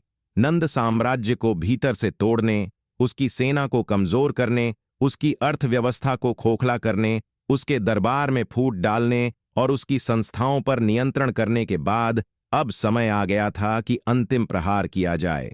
पर चाणक्य अच्छी तरह जानते थे कि केवल युद्ध जीतना ही काफी नहीं है, बल्कि युद्ध के बाद ऐसी स्थायी व्यवस्था बनानी होगी जो आने वाली पीढ़ियों तक इस विजय को सुरक्षित रख सके। इसलिए उनकी 8वीं चाल दोहरी थी। पहला हिस्सा था नंद वंश का अंतिम और पूर्ण विनाश, और दूसरा हिस्सा था एक नए साम्राज्य की ऐसी नींव डालना जो सदियों तक अडिग खड़ी रहे। इस चाल के पहले चरण में चाणक्य ने चंद्रगुप्त को आदेश दिया कि अब निर्णायक युद्ध का समय आ गया है। लेकिन युद्ध केवल तलवारों से नहीं बल्कि रणनीति और मनोबल से जीता जाएगा। उन्होंने पहले से तैयार की गई कमजोरियों का लाभ उठाया। नंद की सेना पहले ही असंतुष्ट थी, उसकी आर्थिक आपूर्ति टूट चुकी थी और जनता का भरोसा भी शासन से उठ चुका था। इसलिए चाणक्य ने युद्धभूमि में उतरने से पहले ही यह सुनिश्चित कर लिया कि नंद की सेना का आधा हिस्सा मन से हार चुका हो। गुप्तचरों और संदेशवाहकों के माध्यम से यह खबर फैलाई गई कि चंद्रगुप्त की सेना अजेय है, देवताओं का आशीर्वाद उसके साथ है और जो सैनिक नंद की ओर से लड़ेंगे वे व्यर्थ मृत्यु पाएंगे, जबकि जो पक्ष बदल देंगे वे भविष्य के साम्राज्य में सम्मान और इनाम पाएंगे। इस अफवाह ने नंद की विशाल सेना को भीतर से जर्जर कर दिया। जब अंतिम युद्ध की घोषणा हुई तो बाहर से देखने वाले को यह लगता था कि नंद की सेना बहुत बड़ी है और चंद्रगुप्त की सेना छोटी, लेकिन वास्तविकता यह थी कि नंद की सेना का आधा मनोबल पहले ही टूट चुका था। युद्ध शुरू हुआ। चाणक्य ने इसे चरणों में बांटा। पहले चरण में उन्होंने छोटे छोटे टुकड़ियों में सैनिक भेजकर नंद सेना को थका दिया। दूसरे चरण में अचानक रात को हमला कर दिया, जिससे दुश्मन नींद से ही उठा और तैयार न हो सका। तीसरे चरण में नंद सेना के प्रमुख घोड़े और हाथियों को भयभीत करने के लिए आग और आवाज का प्रयोग किया गया, ताकि उनके अपने युद्ध के पशु ही नियंत्रण से बाहर हो जाए। और अंततः चौथे चरण में चंद्रगुप्त स्वयं मुख्य सेना लेकर उतरे और निर्णायक टकराव हुआ। यह टकराव भले ही छोटा था, लेकिन उसका असर इतना गहरा था कि नंद राजा भागने पर मजबूर हो गया। और वहीं चाणक्य की 8वीं चाल का सबसे कठोर और खतरनाक हिस्सा सामने आया। उन्होंने यह सुनिश्चित किया कि नंद वंश को पूरी तरह समाप्त कर दिया जाए, ताकि भविष्य में कोई अवशेष या शेष सदस्य विद्रोह कर पुनः शक्ति न जुटा सके। नंद राजा को बंदी बनाया गया और इतिहास के अनुसार चाणक्य ने उसे ऐसी सजा दी कि उसका नाम ही भय और घृणा का पर्याय बन गया। कुछ इतिहास कहते हैं कि उसे निर्वासित किया गया, कुछ कहते हैं कि उसका वध किया गया, परंतु सच्चाई यह थी कि चाणक्य ने यह सुनिश्चित किया कि नंद वंश का राजनीतिक अस्तित्व हमेशा के लिए मिट जाए। यही कारण था कि मौर्य वंश की स्थापना इतनी तेजी और स्थायित्व के साथ हो सकी। पर चाणक्य की चाल यहां खत्म नहीं होती। असली खतरनाक हिस्सा था उसका दूसरा चरण, यानी कि नए साम्राज्य की ऐसी व्यवस्था बनाना जो आने वाले समय में किसी भी प्रकार के विघटन या षड्यंत्र को रोक सके। उन्होंने चंद्रगुप्त को केवल एक राजा नहीं बनाया, बल्कि उसे एक आदर्श सम्राट के रूप में प्रशिक्षित किया। उसे सिखाया कि सत्ता का दुरुपयोग नहीं करना है, जनता के हित को सर्वोपरि रखना है, न्याय और अनुशासन को बनाए रखना है, और सबसे महत्वपूर्ण, साम्राज्य को केवल तलवार के बल पर नहीं बल्कि नीति और व्यवस्था के बल पर चलाना है। इसके लिए चाणक्य ने अर्थशास्त्र और नीतिशास्त्र की रचना की, जिसमें उन्होंने शासन, कर, अर्थव्यवस्था, युद्ध नीति, कूटनीति और समाज की हर छोटी बड़ी बात का उल्लेख किया, ताकि आने वाली पीढ़ियों को भी मार्गदर्शन मिलता रहे। उन्होंने प्रशासनिक ढांचे को पुनर्गठित किया, कर प्रणाली को सरल और न्यायपूर्ण बनाया, जनता का भरोसा जीता और सबसे बड़ा काम किया, शिक्षा और संस्कृति को संरक्षण दिया, ताकि लोग केवल युद्ध और राजनीति से न जिए बल्कि एक सशक्त समाज बने। इस प्रकार 8वीं चाल केवल नंदवंश की हार नहीं थी, बल्कि यह एक नए युग की शुरुआत थी। चाणक्य ने यह सुनिश्चित कर दिया कि आर्यावर्त की भूमि पर पहली बार एक ऐसा शक्तिशाली, एकजुट और सुव्यवस्थित साम्राज्य खड़ा हो जो ग्रीक आक्रमणों से भी टक्कर ले सके और आंतरिक विद्रोहों को भी रोक सके।